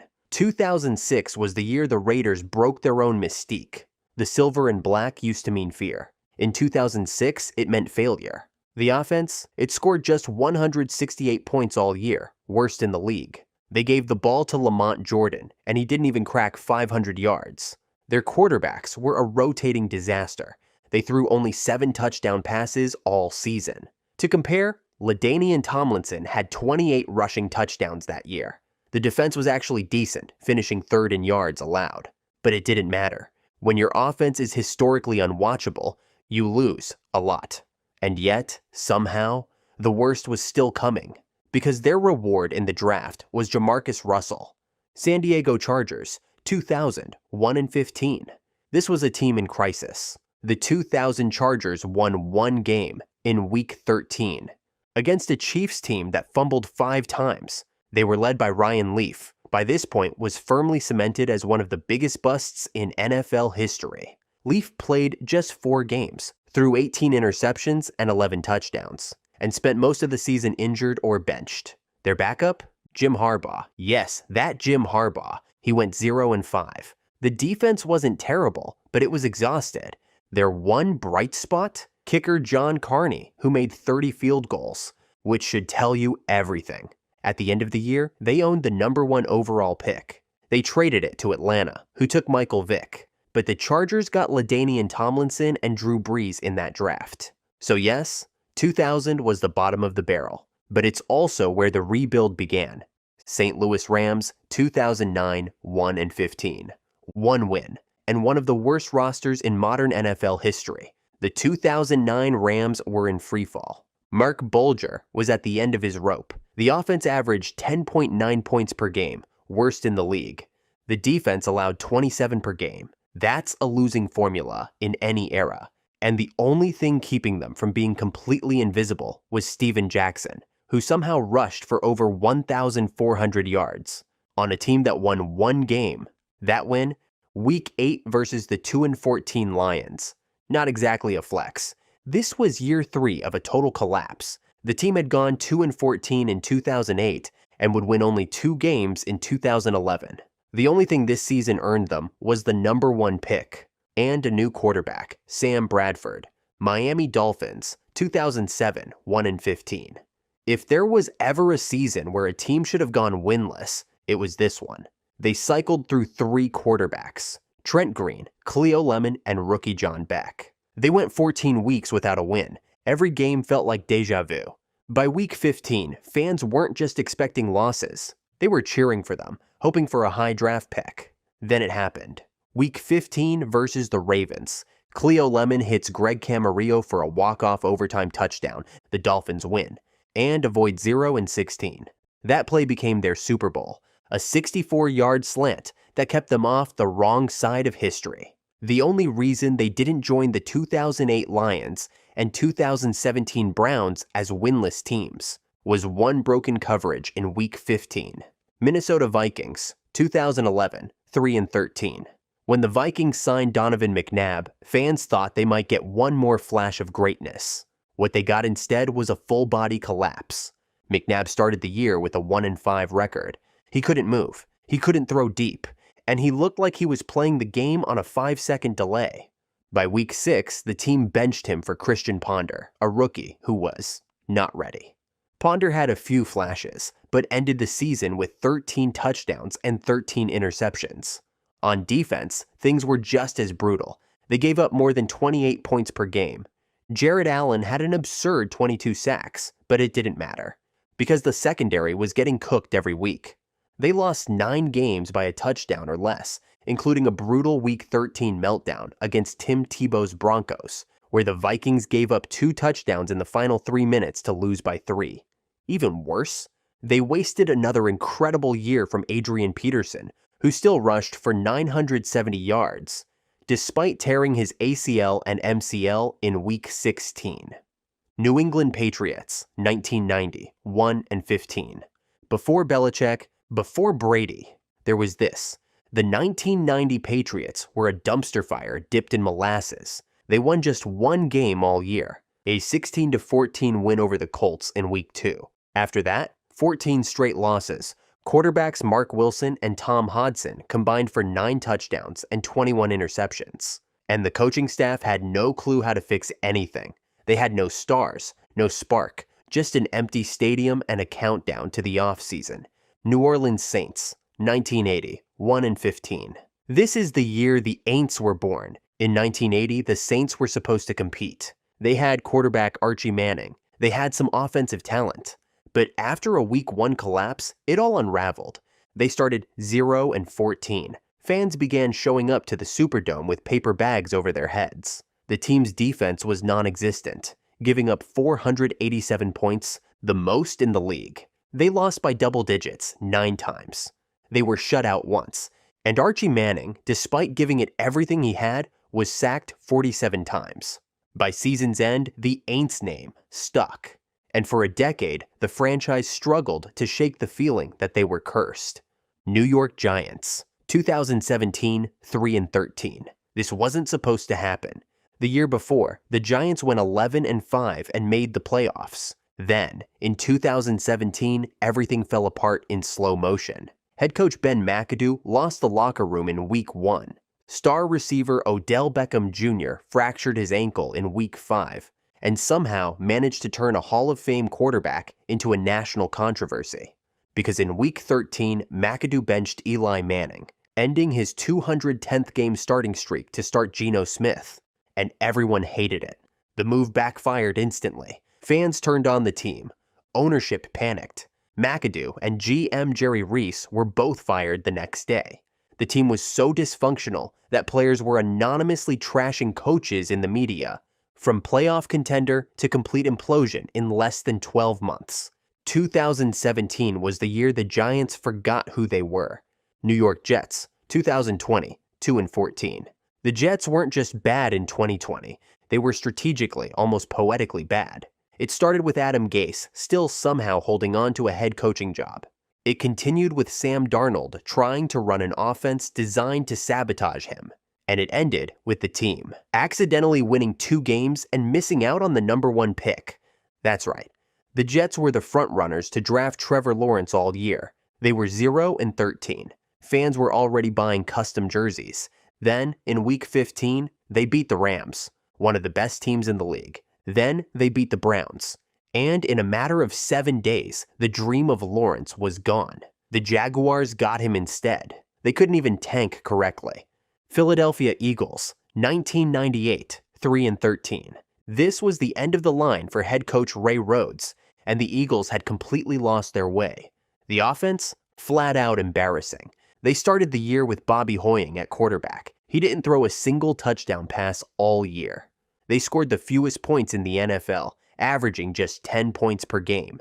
The defense, once a strength, gave up halfway through the season. Fans booed everything, and Rhodes was fired within days. But here's the upside. That firing opened the door for a guy named Andy Reid, who took over in 1999 and changed the franchise forever. Pittsburgh Steelers, 1969, 1-13. Before they were a dynasty, before the terrible towel waved proudly across the league, the Steelers were a joke, and in 1969, they hit rock bottom. They went 1-13, scored just 17 touchdowns the entire season, and had more interceptions than they had red zone trips. Their quarterback, Dick Scheiner, had a name that matched the season. Their offense couldn't throw. Their defense couldn't stop a screen pass. But this year wasn't a total loss, because 1969 was the year they hired Chuck Noll.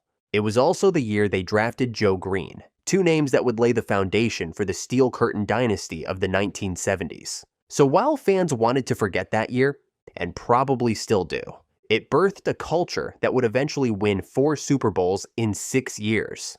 San Francisco 49ers, 2016, 2-14. By 2016, the 49ers were miles removed from their Harbaugh-era dominance. Blaine Gabbert started games, and Chip Kelly, fresh off getting run out of Philly, was the head coach. The result? A complete and total mess. They opened the season with a 28-0 win over the Rams. That was the last game they'd win until Week 16. Their linebackers missed tackles, their secondary gave up huge plays, and their run defense? Dead last. Off the field, the conversation centered more around Kaepernick's protests than anything the team did between the lines. It wasn't just a bad season. It was chaotic, politically charged, and completely unstable. The collapse of 2016 was total, but it led directly to a full-blown renaissance. Seattle Seahawks, 1992, 2-14. This wasn't just the Seahawks' worst season. It was arguably the worst offense in modern NFL history. In 1992, Seattle scored a grand total of 140 points.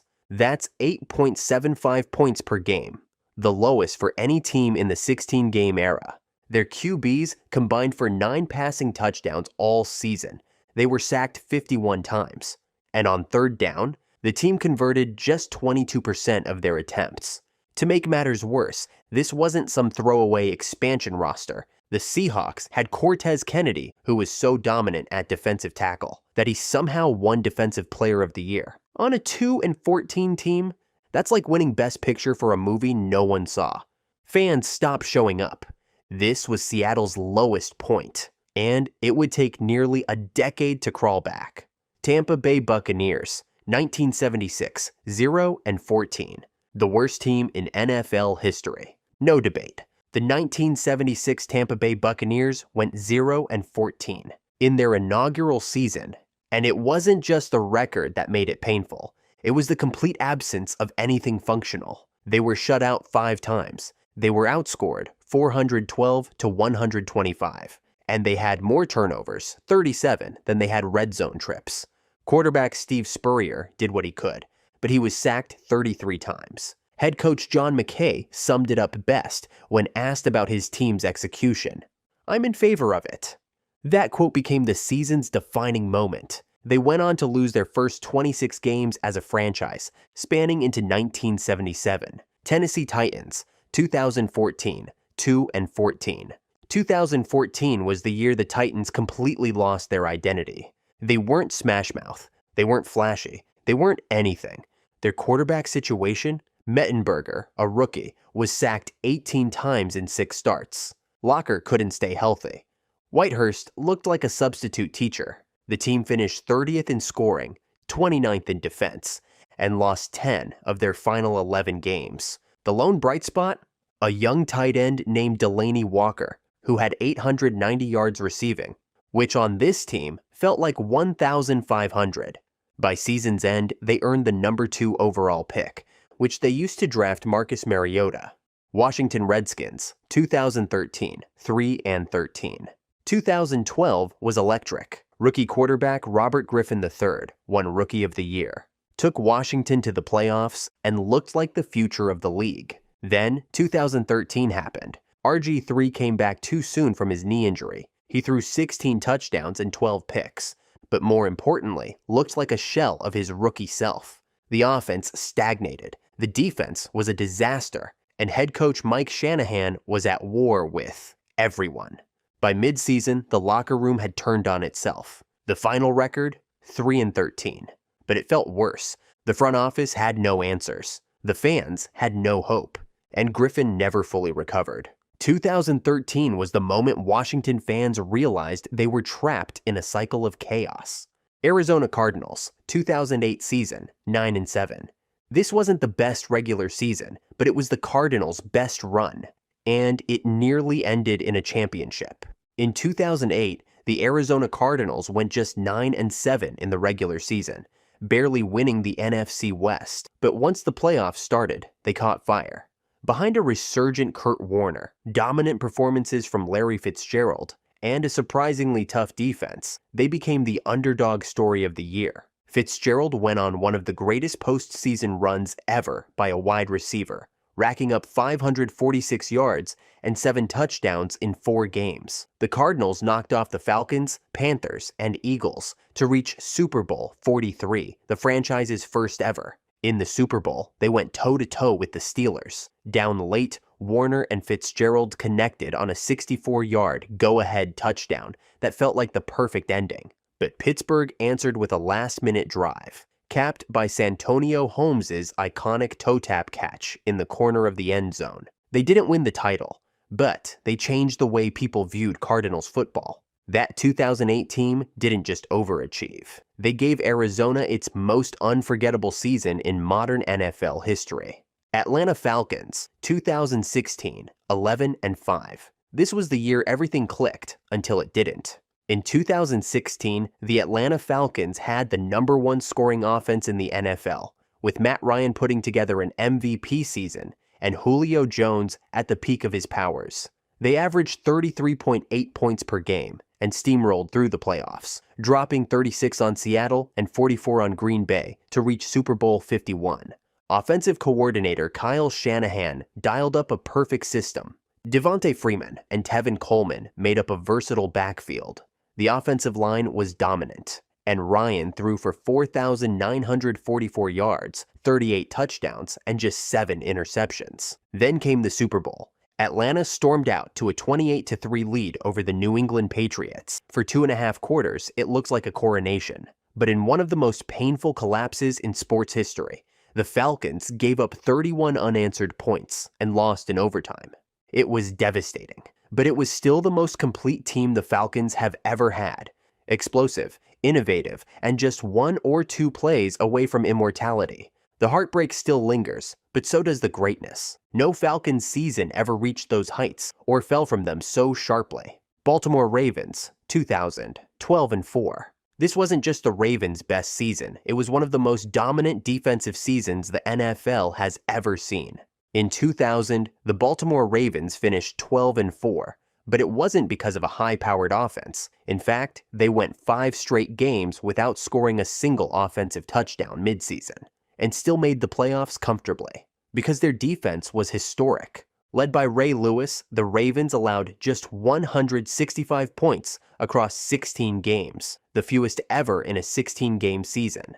They gave up only 970 rushing yards total, forced 49 turnovers, and shut teams down at every level. They didn't bend, and they never broke. In the playoffs, they took it up another notch. They beat the Broncos, Titans, and Raiders, while giving up a combined 16 points. And in Super Bowl 35, they smothered the New York Giants, allowing just 152 total yards and scoring a defensive touchdown in a 34-7 rout. Trent Dilfer managed the offense, Jamal Lewis powered the run game, and the defense handled the rest. It was old school, smash-mouth football at its finest. The 2000 Ravens didn't just win the Super Bowl.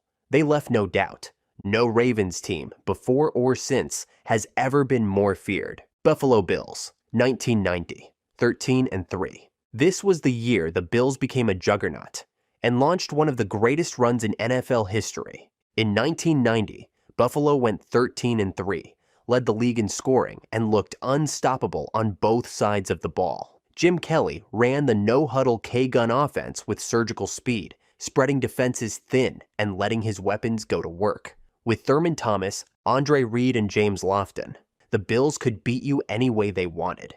They outscored opponents by 165 points during the regular season, then obliterated the Dolphins and Raiders in the playoffs, including a 51-3 blowout in the AFC Championship game that still stands as one of the most lopsided in postseason history. Then came Super Bowl 25, a classic showdown with the New York Giants. It was a battle of styles, Buffalo's high-octane offense versus the Giants' ball-control defense. The game came down to the final seconds, and with the Bills trailing 20-19, Scott Norwood's 47-yard field goal attempt sailed wide right. It was heartbreak, but it was also the beginning. This season kicked off 4 straight Super Bowl appearances for Buffalo, a stretch of dominance no AFC team has matched since. And while they didn't win it all, the 1990 squad was the most complete, explosive, and balanced team they ever fielded.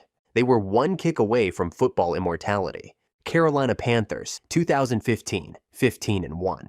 This wasn't just the Panthers' best season, it was a cultural moment. In 2015, Carolina went 15-1, steamrolled the NFC, and did it all with swagger, smiles, and Superman celebrations. At the center of it all was Cam Newton, who won NFL MVP after throwing for 35 touchdowns, rushing for 10 more, and becoming one of the most electrifying players the league had ever seen.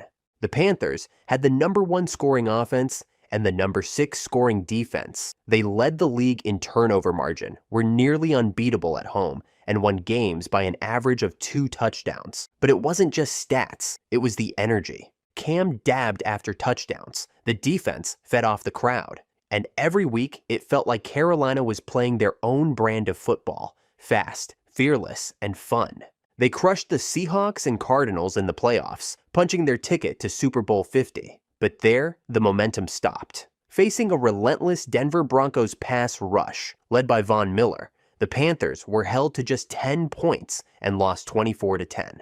It was a frustrating ending, but it didn't take away from the season's magic. For 4 months, the Panthers were untouchable. And for one unforgettable year, Cam Newton was the face of the entire league. No Panthers team before or after has ever reached that level. Chicago Bears, 1985, 15-1.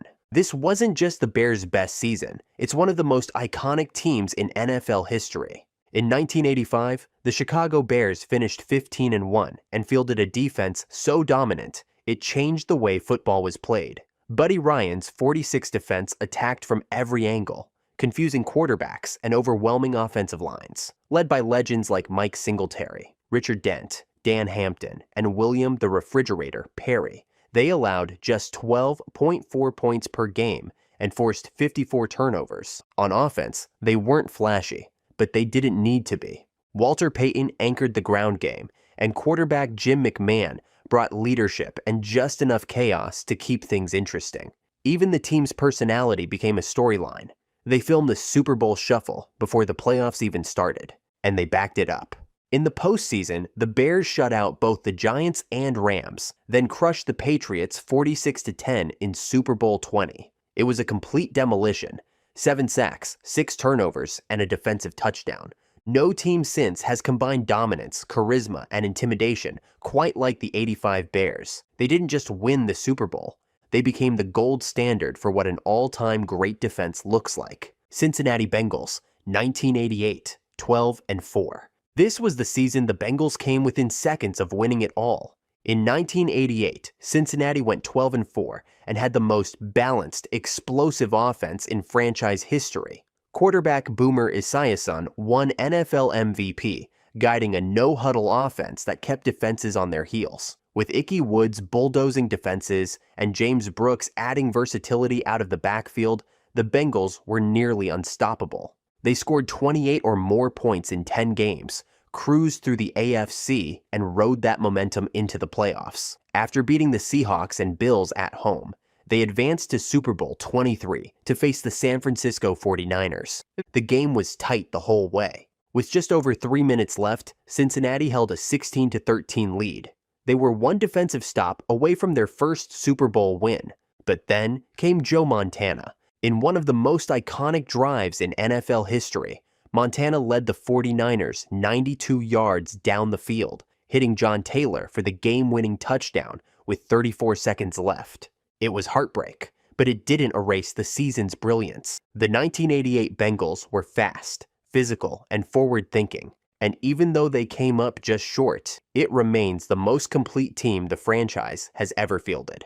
Cleveland Browns, 1986, 12-4. This was the closest the Browns have come to a Super Bowl, and the peak of their modern era. In 1986, Cleveland went 12-4 behind breakout quarterback Bernie Kosar, a punishing run game with Kevin Mack and Ernest Biner, and a physical, opportunistic defense. They controlled the AFC Central, won tough road games, and built a team that could win in any weather, especially important in December in Cleveland. Kosar threw for over 3,800 yards, the defense racked up 62 sacks, and Marty Schottenheimer's team played with toughness and discipline every week. They earned the AFC's number 1 seed, and hosted the New York Jets in the divisional round, a game that went down to the wire. Cleveland pulled off a wild comeback win in double overtime, the longest playoff game since the AFL-NFL merger, and advanced to the AFC Championship game against the Denver Broncos. That set the stage for one of the most infamous moments in franchise history, the drive. With 5:32 left, John Elway led the Broncos 98 yards down the field to tie the game. Denver went on to win in overtime, 23-20, crushing Cleveland's Super Bowl hopes. But even with the heartbreak, 1986 marked the high point of the Browns' Super Bowl-era legacy, a team with star power, grit, and real championship potential. They were one defensive stop away from rewriting history. Dallas Cowboys, 1992, 13-3. This was the beginning of a dynasty, and the most important season in modern Cowboys history. In 1992, Dallas went 13-3 under head coach Jimmy Johnson, with a roster that was young, loaded, and built to dominate for years. Quarterback Troy Aikman had fully matured into a franchise leader. Running back Emmitt Smith led the league in rushing touchdowns, and Michael Irvin gave them a true number. One wideout who could win every big moment. But it wasn't just about the stars. The offensive line, led by Larry Allen, Mark Tuinei, and Nate Newton, was already becoming legendary. And the defense, powered by Charles Haley and Ken Norton Jr., was fast, physical, and suffocating. They finished the regular season with the #1 ranked defense in both yards and points allowed, then blew out the Eagles and stunned the 49ers in the NFC Championship game, handing San Francisco their first home playoff loss in a decade. Then came Super Bowl 27, where Dallas crushed the Buffalo Bills 52-17. They forced 9 turnovers, including 2 defensive touchdowns, and announced to the world that a new superpower had arrived. This was the Cowboys' most complete team. It wasn't just about winning, it was about launching a run that would define the entire 1990s. And it all started with 1992. Denver Broncos, 1998, 14-2. This wasn't just the Broncos' best season, it was the perfect ending to a Hall of Fame career. In 1998, Denver went 14-2, led by a 38-year-old John Elway and a prime Terrell Davis, who rushed for 2,008 yards and won NFL MVP. The offense was balanced, explosive, and perfectly orchestrated by head coach Mike Shanahan. With Rod Smith, Ed McCaffrey, and Shannon Sharpe in the passing game, the Broncos could beat defenses in every way imaginable. They started the season 13-0, bulldozing opponents with an offense that averaged nearly 31 points per game. The defense, led by Steve Atwater and Bill Romanowski, played fast and physical, giving them just enough edge to control the tempo on both sides. In the playoffs, they cruised past the Dolphins and Jets, then faced the Atlanta Falcons in Super Bowl 33.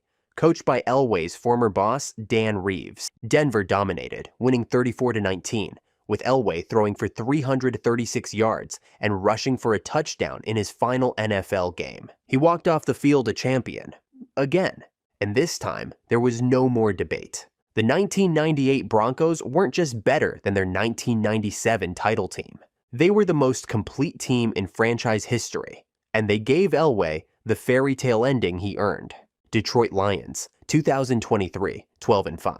This wasn't just the Lions' best season of the Super Bowl era. It was the most meaningful in franchise history. In 2023, Detroit went 12-5, won the NFC North for the first time ever, and hosted their first home playoff game since 1993. But this team wasn't about breaking curses. It was about rewriting the narrative. Led by Dan Campbell, the Lions were fearless, physical, and unapologetically aggressive. Jared Goff played the best football of his career. Amon-Ra St. Brown became a star, and rookie Jahmyr Gibbs gave the offense explosive versatility. Behind one of the league's best offensive lines, Detroit controlled games from the trenches. On defense, Aiden Hutchinson emerged as a dominant force, and the unit got stronger as the season went on. In the playoffs, the Lions beat the Rams in a highly emotional wild-card win, their first postseason victory since 1991.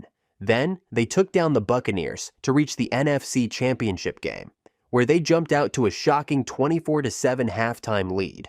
Over the 49ers, it looked like destiny, until it wasn't. San Francisco stormed back in the second half, and the Lions fell just short of the Super Bowl, but the impact was already felt. 2023 wasn't just a great season, it was a cultural reset. The Lions became a national story, a team fans believed in, and proof that decades of losing can be undone in one unforgettable year.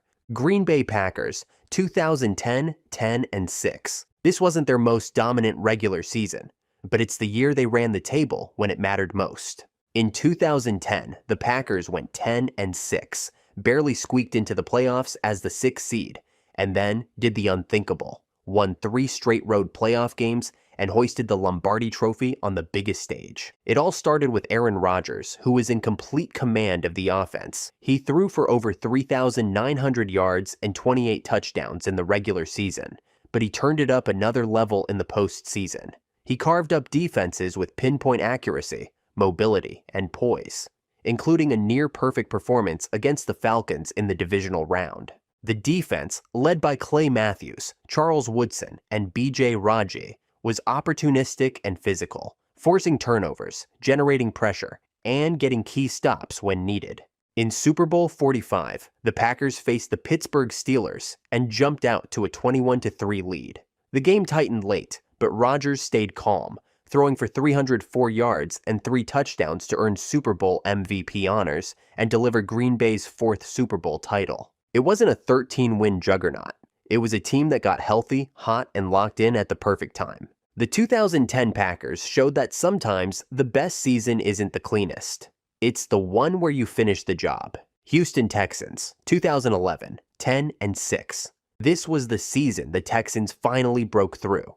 In 2011, Houston went 10-6 and made the playoffs for the first time in franchise history. After years of mediocrity and near misses, they put together a complete team with a dominant ground game, a rising defense, and just enough resilience to survive major setbacks. They lost starting quarterback Matt Schaub to injury midseason, then lost backup Matt Leinart, but third-stringer TJ Yates stepped in and kept the team afloat, leaning on the Texans' biggest strength, Arian Foster and Ben Tate, who combined for over 2,100 rushing yards. On defense, new coordinator Wade Phillips completely transformed the unit. J.J. Watt was a rookie.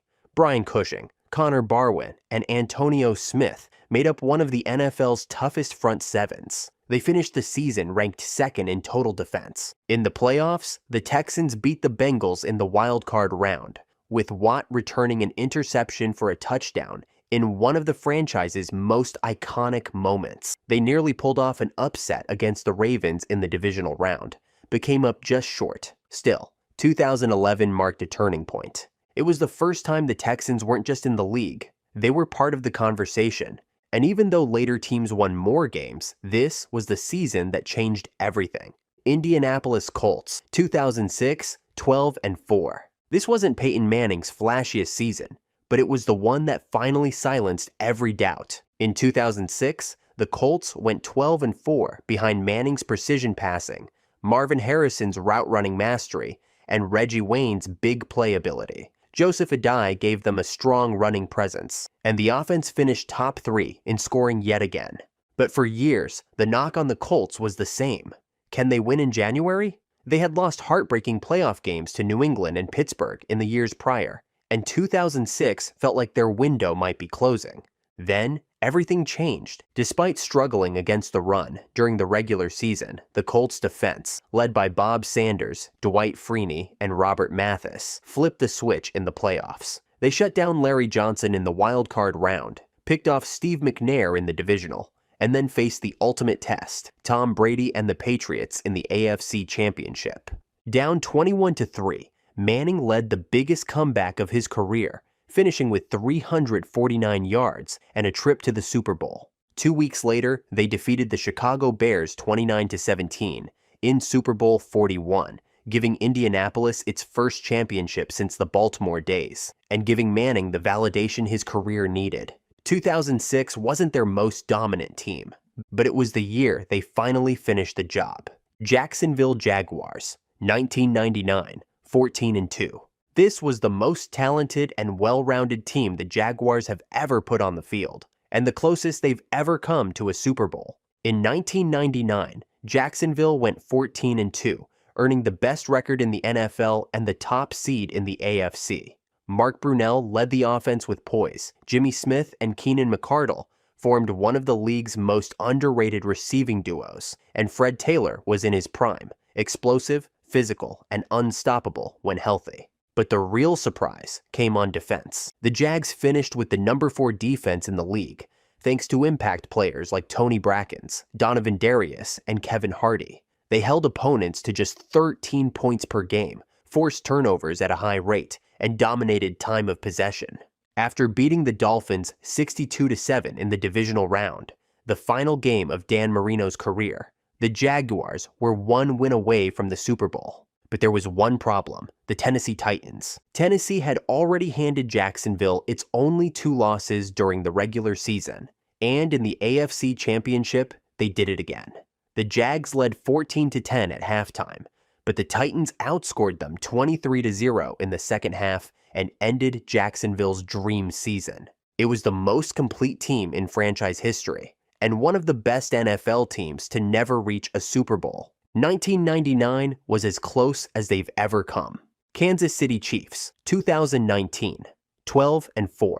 This was the year the Chiefs finally broke through and started building a modern dynasty. In 2019, Kansas City went 12-4, led by Patrick Mahomes in his second season as a starter. While Mahomes' numbers dipped slightly from his MVP campaign the year before, he was smarter, more efficient, and more dangerous when it mattered most. But it wasn't just him.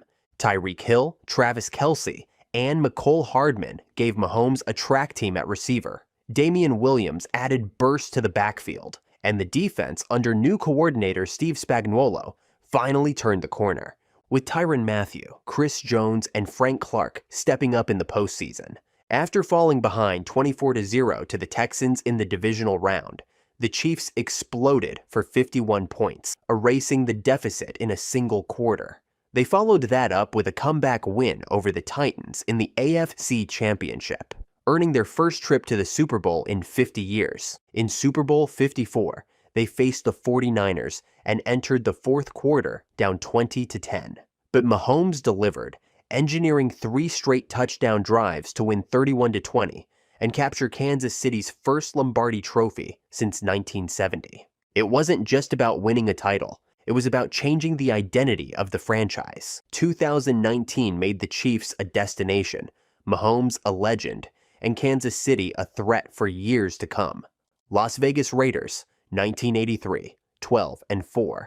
Then known as the Los Angeles Raiders. This was the most dominant team in franchise history, and the last time the Raiders reached the NFL mountaintop. In 1983, the Raiders went 12-4 and steamrolled their way to a Super Bowl 18 title. Led by head coach Tom Flores, this team had everything: physicality, speed, attitude, and one of the best playoff runs the league had ever seen.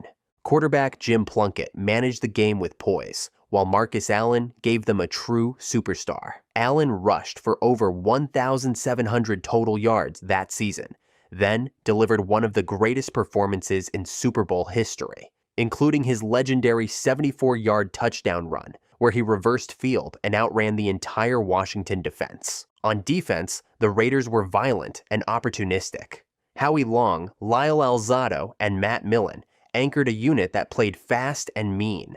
They forced turnovers, controlled the line of scrimmage, and set the tone every Sunday. In the Super Bowl, they dismantled the defending champion Washington Redskins 38-9, holding an offense that had scored a then-record 541 points in the regular season to just 1 touchdown. The 1983 Raiders didn't sneak into a title. They earned it, with power, speed, and swagger that defined an era. It remains the last time the franchise won it all, and still stands as the peak of Raider greatness. Los Angeles Chargers, 1994, 11-5. Then known as the San Diego Chargers. This was the Chargers' breakthrough season, and the only time they've ever reached the Super Bowl. In 1994, San Diego went 11-5 under head coach Bobby Ross, led by a scrappy, overachieving roster that played tough, physical football. Quarterback Stan Humphries managed the offense efficiently, while running back Natrone Means powered his way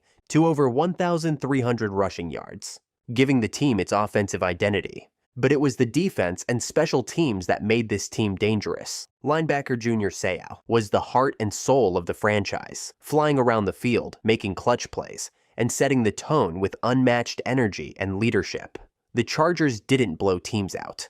They wore them down. In the playoffs, they edged out the Dolphins, and then stunned the Steelers in the AFC Championship, holding strong at the goal line in the final seconds to secure a 17-13 victory. It sent San Diego to Super Bowl 29, the first in franchise history. There, they ran into a buzzsaw, the 49ers at their peak. Steve Young threw 6 touchdown passes, and the Chargers lost 49-26. But the 1994 season still stands as the high watermark for the franchise. It was gritty, it was gutsy, and it proved that San Diego could hang with the league's best. No Chargers team has gone further, or meant more to the city, Los Angeles Rams, 1999, 13-3. This wasn't just the Rams' best season. It was the birth of the greatest show on turf. In 1999, the Rams went 13-3 and shocked the league with an offense that looked like it came from the future. They were fast, aggressive, and relentless, scoring 526 points, the most in the NFL that year. And it all started with a backup quarterback no one saw coming. Kurt Warner, a former grocery store stalker and Arena League standout, stepped in after an injury to Trent Green and immediately became a star. He threw for 41 touchdowns and won NFL MVP, running head coach Dick Vermeil's high-flying offense to perfection. With Marshall Faulk in the backfield, Torrey Holt, Isaac Bruce, and Az-Zahir Hakim at receiver, the Rams could score in seconds, and often did. On defense, they were underrated. Led by Kevin Carter, London Fletcher, and Todd Light, they forced turnovers and pressured quarterbacks, giving Warner and company even more chances to light up the scoreboard. In Super Bowl 34, they faced the upstart Titans. The Rams built a 16-0 lead, but Tennessee came storming back. With the game tied 16-16 and the clock winding down, Warner hit Bruce for a 73-yard touchdown. Then, on the final play, linebacker Mike Jones made one of the most iconic tackles in NFL history, stopping Kevin Dyson 1 yard short of the end zone. The Rams won 23-16 and finished one of the most exciting and explosive seasons the league had ever seen. 1999 wasn't just the Rams' best season. It changed what we thought an offense could be. Miami Dolphins, 1972, 14-0. This isn't just the Dolphins' best season. It's the only perfect season in NFL history. In 1972, Miami went 14-0 in the regular season, then won 3 straight playoff games, including Super Bowl VII, to finish 17-0, a record no team has ever matched. What made it so remarkable was how complete and how balanced they were. The offense, led by Bob Grease and Earl Morrall, didn't light up the stat sheet, but it didn't have to. The backfield tandem of Larry Csonka, Mercury Morris, and Jim Keough formed a three-headed rushing attack that wore down defenses and controlled the clock. But the real identity of the team was its defense, famously nicknamed the no-name defense. They didn't have a ton of stars, but they had cohesion, discipline, and a head coach in Don Shula who knew exactly how to maximize every unit. The Dolphins beat Washington 14-7 in Super Bowl VII, sealing the perfect season. The only blemish? A missed field goal that prevented a shutout. Other teams have come close. The 2007 Patriots went 18-0 before losing in the Super Bowl, but none have finished the job. That's why the 1972 Dolphins aren't just the best team in franchise history. They're one of the most iconic teams in all of football. Minnesota Vikings, 1998, 15-1. This was the most explosive team the Vikings have ever fielded, and one of the greatest offenses the NFL has ever seen. In 1998, Minnesota went 15-1, set a then NFL record with 556 points, and made it look easy. Veteran quarterback Randall Cunningham had a career renaissance, throwing for 34 touchdowns, while Robert Smith added over 1,000 yards on the ground. But the real spark came from a rookie, Randy Moss. With unmatched speed, size, and deep ball ability, Moss exploded for 1,313 yards and 17 touchdowns, stretching defenses and opening everything underneath for Chris Carter and tight end Jake Reed. No team had answers. Every week, Minnesota ran up the score and didn't slow down. Defensively, they were sound too, with John Randall anchoring the pass rush and Ed McDaniel leading the linebacking core. They had playmakers at every level. They cruised through the regular season, dismantled the Cardinals in the divisional round, and hosted the NFC Championship against the Atlanta Falcons. Late in the game, up 27-20, kicker Gary Anderson, who hadn't missed a single kick all year, missed a 38-yard field goal that would have iced it. The Falcons tied it, sent it to overtime, and won. Just like that, the Vikings' dream season ended one game short of the Super Bowl. 1998 wasn't just their best shot, it was lightning in a bottle. A perfect storm of talent, play calling, and dominance. That just didn't finish. New England Patriots, 2007, 16-0. This was the most dominant regular season in NFL history, and the closest any team has come to perfection since the 1972 Dolphins. In 2007, the Patriots went 16-0, becoming the first team to complete a perfect regular season in the 16-game era. They didn't just win, they overwhelmed. Their average margin of victory was nearly 20 points per game, and at times, it felt like they were playing a different sport. Tom Brady was in full command, throwing a then-record 50 touchdown passes, with 23 of them going to Randy Moss, who had just arrived in New England and instantly became uncoverable. The offense, with Wes Welker, Dante Stallworth, and Lawrence Maroney, was the most efficient in the league. On defense, they were loaded with veterans like Teddy Bruschi, Asante Samuel, Vince Wilfork, and Rodney Harrison.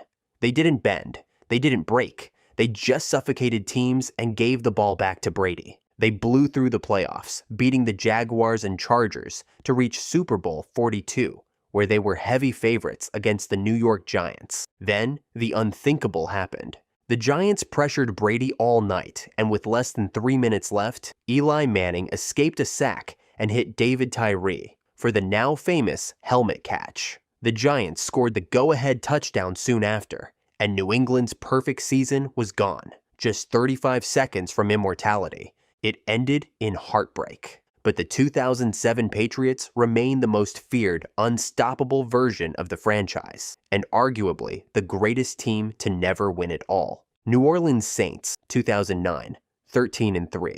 This wasn't just the Saints' best season, it was the year they rewrote their legacy. In 2009, New Orleans went 13-3, powered by the league's most dynamic offense and a defense that finally knew how to close games. Drew Brees was at his absolute peak, throwing for 4,388 yards and 34 touchdowns, leading an attack that averaged 31.9 points per game, best in the NFL.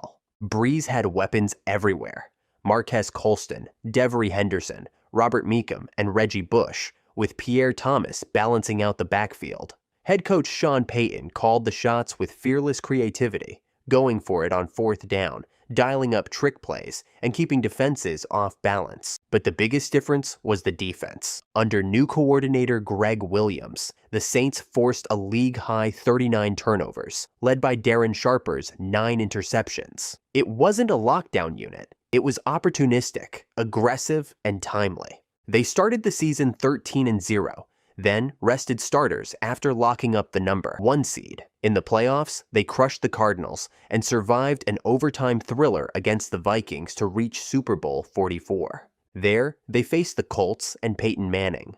After falling behind early, the Saints swung momentum with a surprise onside kick to start the second half, a gutsy, unforgettable call. Brees threw 2 second-half touchdowns, and Tracy Porter's pick 6 sealed the deal. Final score: 31-17, Saints win their first Super Bowl. In a city still recovering from Hurricane Katrina, this team meant everything. 2009 wasn't just a championship, it was redemption, joy, and history. New York Giants, 2007, 10-6. This wasn't their most dominant team, it wasn't their highest seed, but it was the most unforgettable season in Giants history. And maybe the greatest underdog run the NFL has ever seen. In 2007, the Giants went 10-6, finishing second in the NFC East. They weren't flashy, they weren't perfect, but they were built for the road and built for the moment. Led by Eli Manning, who had been doubted for years, and a relentless pass rush powered by Michael Strahan, Osi Umenyiora, and Justin Tuck, the Giants got hot at the perfect time. They won 3 straight road games in the playoffs, in Tampa, in Dallas, and in Green Bay, to reach Super Bowl 42 against the undefeated 18-0 New England Patriots. No one gave them a chance, but the Giants' defense smothered Brady all night, and Eli, known for his calm demeanor, delivered one of the most iconic drives in football history. And 3rd and 5, he escaped a near sack, rolled out, and launched a pass that David Tyree pinned against his helmet for a miraculous first down. A few plays later, Plaxico Burress caught the game-winning touchdown with 35 seconds left. Final score, 17-14. The perfect Patriots were no more. The Giants were Super Bowl champions. It was gritty, improbable, and absolutely legendary. 2007 will always be remembered as the year David toppled Goliath, and the Giants pulled off the upset of the century. New York Jets, 1968, 11-3. This wasn't just the Jets' best season, it was the most important win in AFL history. In 1968, the Jets went 11-3, led by charismatic quarterback Joe Namath, the swagger of head coach Weeb Ewbank, and a team built to challenge the NFL's dominance in the final years before the AFL-NFL merger. Namath threw for over 3,000 yards, unheard of at the time, while Don Maynard and George Sauer stretched defenses deep, and Matt Snell gave them a power run game. The defense, led by Larry Grantham, Verlin Biggs, and Jerry Philbin, was aggressive and disciplined. The Jets won the AFL championship by beating the Oakland Raiders, then entered Super Bowl III as massive underdogs, facing the 13-1 Baltimore Colts, who were widely expected to blow them out. Then came Namath's guarantee. He boldly told the media the Jets would win, and he backed it up. The Jets controlled the game from start to finish, with Snell rushing for 121 yards and the defense forcing 5 turnovers. Namath managed the clock, avoided mistakes, and let the defense do the rest. Final score, Jets 16, Colts 7. It was the first time an AFL team had won the Super Bowl, and it validated the merger before it even happened. For the Jets, it remains their only Super Bowl appearance and only championship since the AFL-NFL merger. 1968 wasn't just a great season. It was the year the Jets made history and changed football forever. Philadelphia Eagles, 2017, 13-3. This wasn't just the Eagles' best season. It was the one that finally brought a Lombardi trophy to Philadelphia. In 2017, the Eagles went 13-3 under second-year head coach Doug Peterson, with Carson Wentz playing like an MVP and the team dominating in the trenches. They had the number 3 scoring offense, a top 5 defense, and one of the deepest rosters in the league. Wentz threw 33 touchdowns in just 13 games, but his season ended early with a torn ACL in Week 14. Many thought Philly's Super Bowl hopes were finished, but backup quarterback Nick Foles stepped in and became a legend. The Eagles embraced the underdog role, wearing dog masks, feeding off doubt, and knocking off the Falcons and Vikings in the playoffs, including a 38-7 blowout in the NFC Championship game. Then came Super Bowl 52, a shootout against the defending champion Patriots and Tom Brady. Foles was fearless. He threw for 373 yards and 3 touchdowns, even caught a touchdown himself on the now iconic Philly Special. The game went down to the wire, but the Eagles held on for a 41-33 victory, winning their first Super Bowl in franchise history. It wasn't just a title, it was a statement to the league, to the fans, and to the city. 2017 turned doubt into belief and backup into folklore. It's a season Eagles fans will never forget. Pittsburgh Steelers, 1978, 14-2. This was the most complete team in Steelers history and the peak of the Steel Curtain dynasty. In 1978, Pittsburgh went 14-2, the best record of the Chuck Noll era. By this point, they had already won 2 Super Bowls, but the 78 team took things to a different level, pairing their legendary defense with a newly unleashed offense. Quarterback Terry Bradshaw had his best season, throwing for over 2,900 yards and 28 touchdowns, en route to winning NFL MVP. Lynn Swann and John Stallworth gave him 2 elite targets, and Franco Harris remained the engine of the ground game. But the heart of the team was still its defense, the Steel Curtain.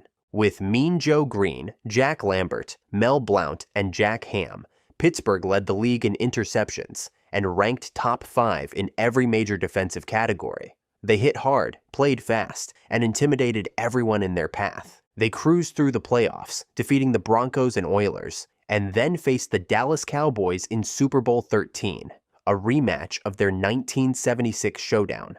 Bradshaw threw 4 touchdown passes, including 2 to Swann, and the Steelers won 35-31 in a game that was closer on the scoreboard than it was on the field. It was their 3rd Super Bowl in 5 years, and the one that truly cemented them as the team of the decade. 1978 wasn't just Pittsburgh's best team. It was the version where everything came together: offense, defense, and legacy. San Francisco 49ers, 1989, 14-2. This was the most dominant version of one of the NFL's most iconic dynasties. In 1989, the 49ers went 14-2 under first-year head coach George Seifert, but the foundation was already in place, built by Bill Walsh, led by Joe Montana, and executed to near perfection.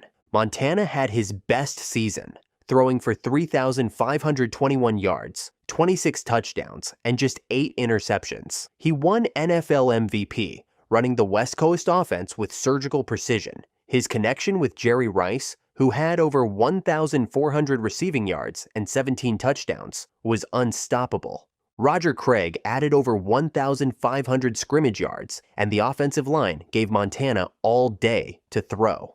But what made the '89 team special was the defense. With stars like Charles Haley, Ronnie Lott, and Keena Turner, the 49ers finished top 5 in scoring defense. They didn't just bend and not break, they suffocated. In the playoffs, they crushed the Vikings and Rams by a combined 62-12, then faced John Elway and the Broncos in Super Bowl 24. What followed was the biggest blowout in Super Bowl history.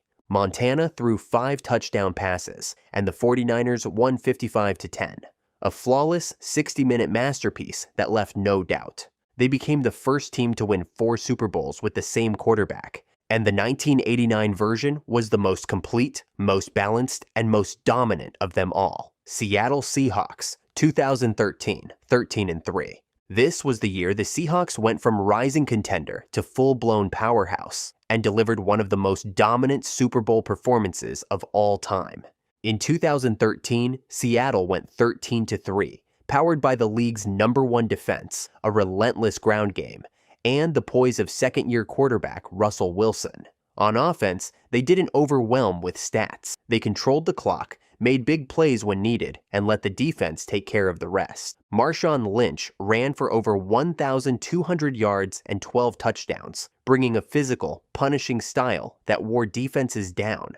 And Wilson, mature beyond his years, threw 26 touchdowns with just 9 interceptions, delivering clutch throws week after week. But the heart of this team was the Legion of Boom.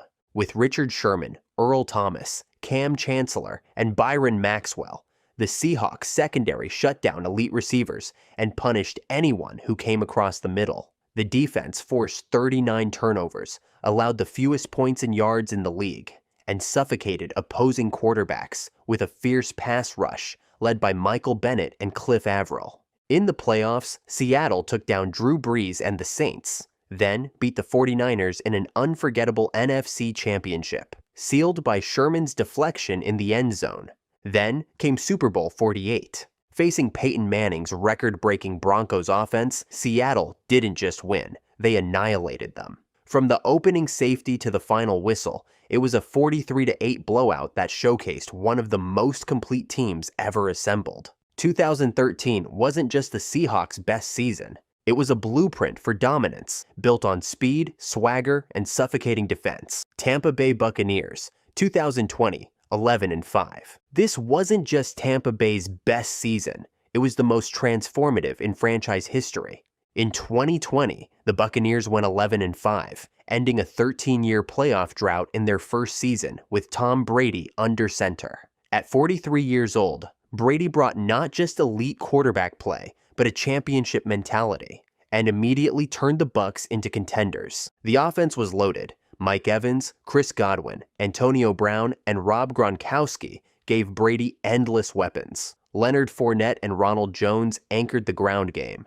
And behind one of the NFL's best offensive lines, Brady threw for over 4,600 yards and 40 touchdowns. But it was the defense that quietly made the difference. Led by Devin White, Levante David, Shaq Barrett, and Jason Pierre-Paul, the Bucs finished top 5 against the run, dominated the trenches, and got hot at the right time. Tampa Bay won 3 straight road games in the playoffs, beating Drew Brees, Aaron Rodgers, and the top-seeded Packers to reach Super Bowl 55, hosted in their own stadium. There, they faced the defending champion Chiefs and dismantled them. The Bucs pressured Mahomes 29 times, sacked him 3 times, and didn't allow a single touchdown. Brady threw 3 first-half touchdowns and controlled the game start to finish in a 31-9 win, earning his 7th Super Bowl ring and Tampa Bay's second in franchise history. 2020 wasn't just a title run. It was the year the Buccaneers went from afterthought to champions. Tennessee Titans, 1999, 13-3. First season as the Tennessee Titans. This was the franchise's first year with a new name, a new stadium, and a team that came just 1 yard short of immortality. In 1999, the Titans went 13-3 under head coach Jeff Fisher, with a physical, punishing identity on both sides of the ball. Steve McNair was tough and poised, while Eddie George carried the offense with over 1,500 total yards, running behind a dominant offensive line. Defensively, Tennessee was fast, nasty, and opportunistic, with playmakers like Jevin Kearse, a rookie who racked up 14.5 sacks, earning the nickname The Freak. The Titans finished top 5 in scoring defense and suffocated teams with relentless pressure. But the magic came in the playoffs. In the wild card round, they pulled off the legendary Music City Miracle, a last-second cross-field lateral touchdown, returned to beat the Bills 22-16.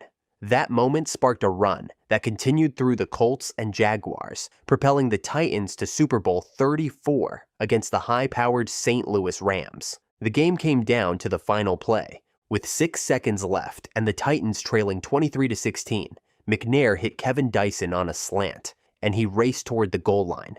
But Rams linebacker Mike Jones tackled him at the 1 yard line. Time expired. The Titans were 1 yard short of tying the game.